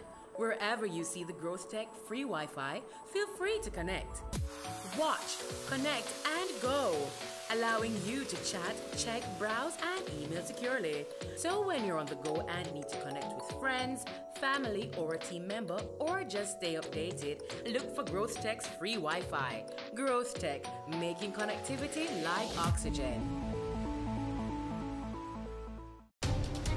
We're taking you beyond our shores, across the region and around the world. Every week, BATV gives you in-depth reporting on the major stories that gripped headlines in the Caribbean and on the international scene. Join us Sundays for This Week Abroad. Business Access TV, serious about business at home and abroad. Weekend Business Report. Economic windfall. Unsecured loans. Alleged corruption. Follows the closure. If they made this investment. Brokers strive to increase revenues. He sought some answers. Financial meltdown. Here are the week's final Here's numbers. Garth. News Roundup. Camille, it's back to you. That's Weekend Business Report with me, Keneal Gale. Saturdays and Sundays.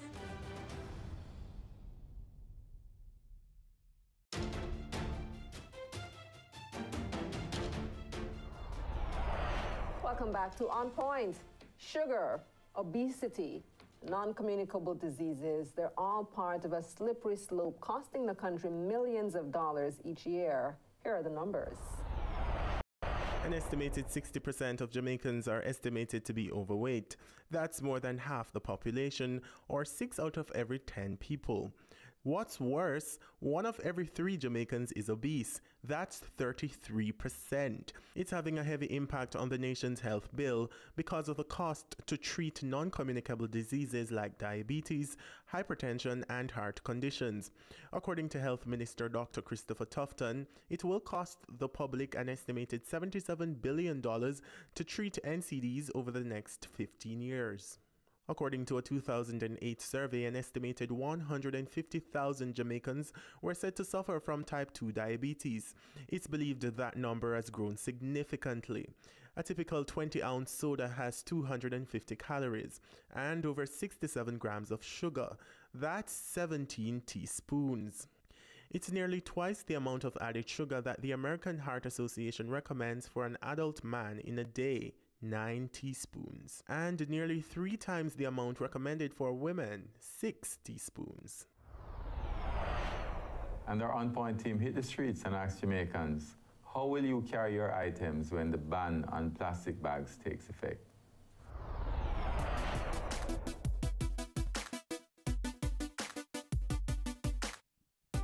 Well, I guess you just have to carry your personal shopping bag then.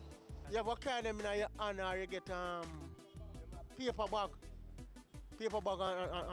and put your goods, you know. Well, I'm going to take a bag, a shopping bag.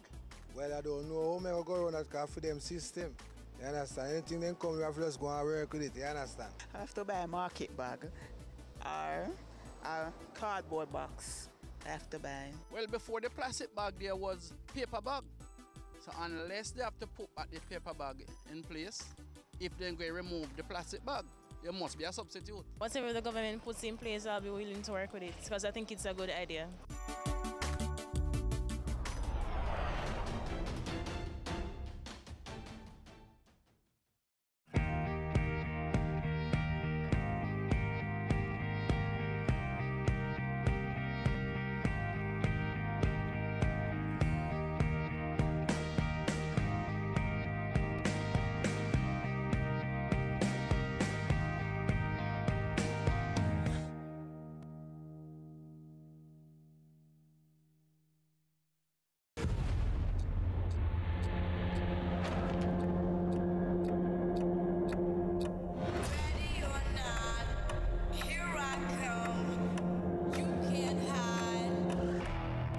It's not about being successful. It's about really working hard at what is before you. All of my preconceptions about what the public sector was were all completely unfounded. We were driven to work hard and to achieve excellence in what we did. Being in business takes backbone. It takes a lot of resolve. You're going to have roadblocks, you're going to have bumps in the road, and you have to be able to go over them. Here I come. You can't hide.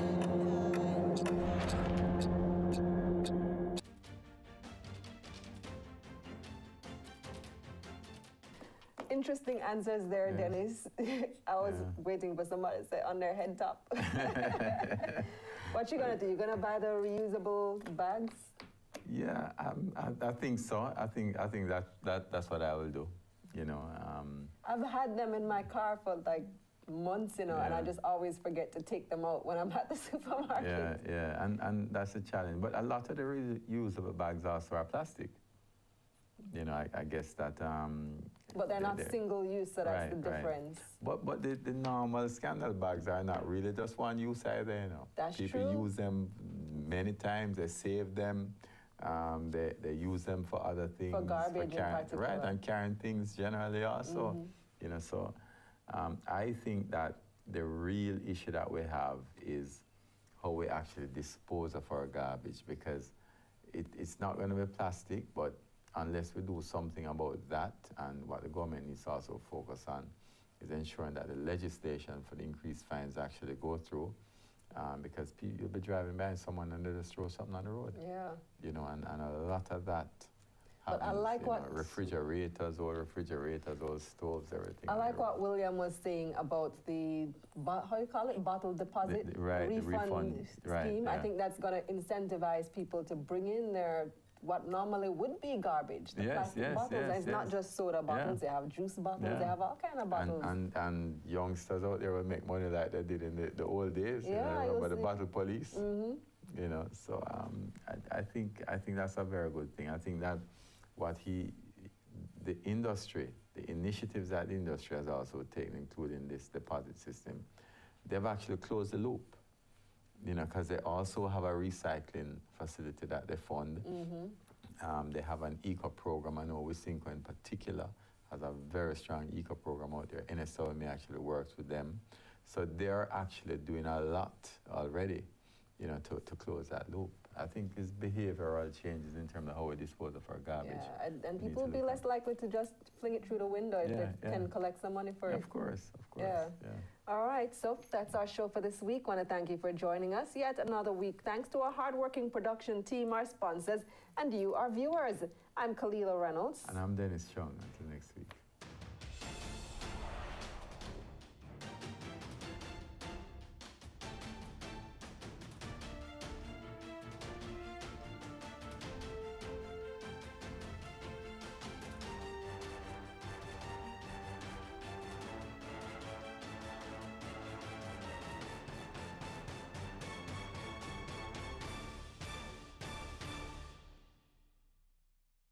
On Point was brought to you by Growth Tech Limited.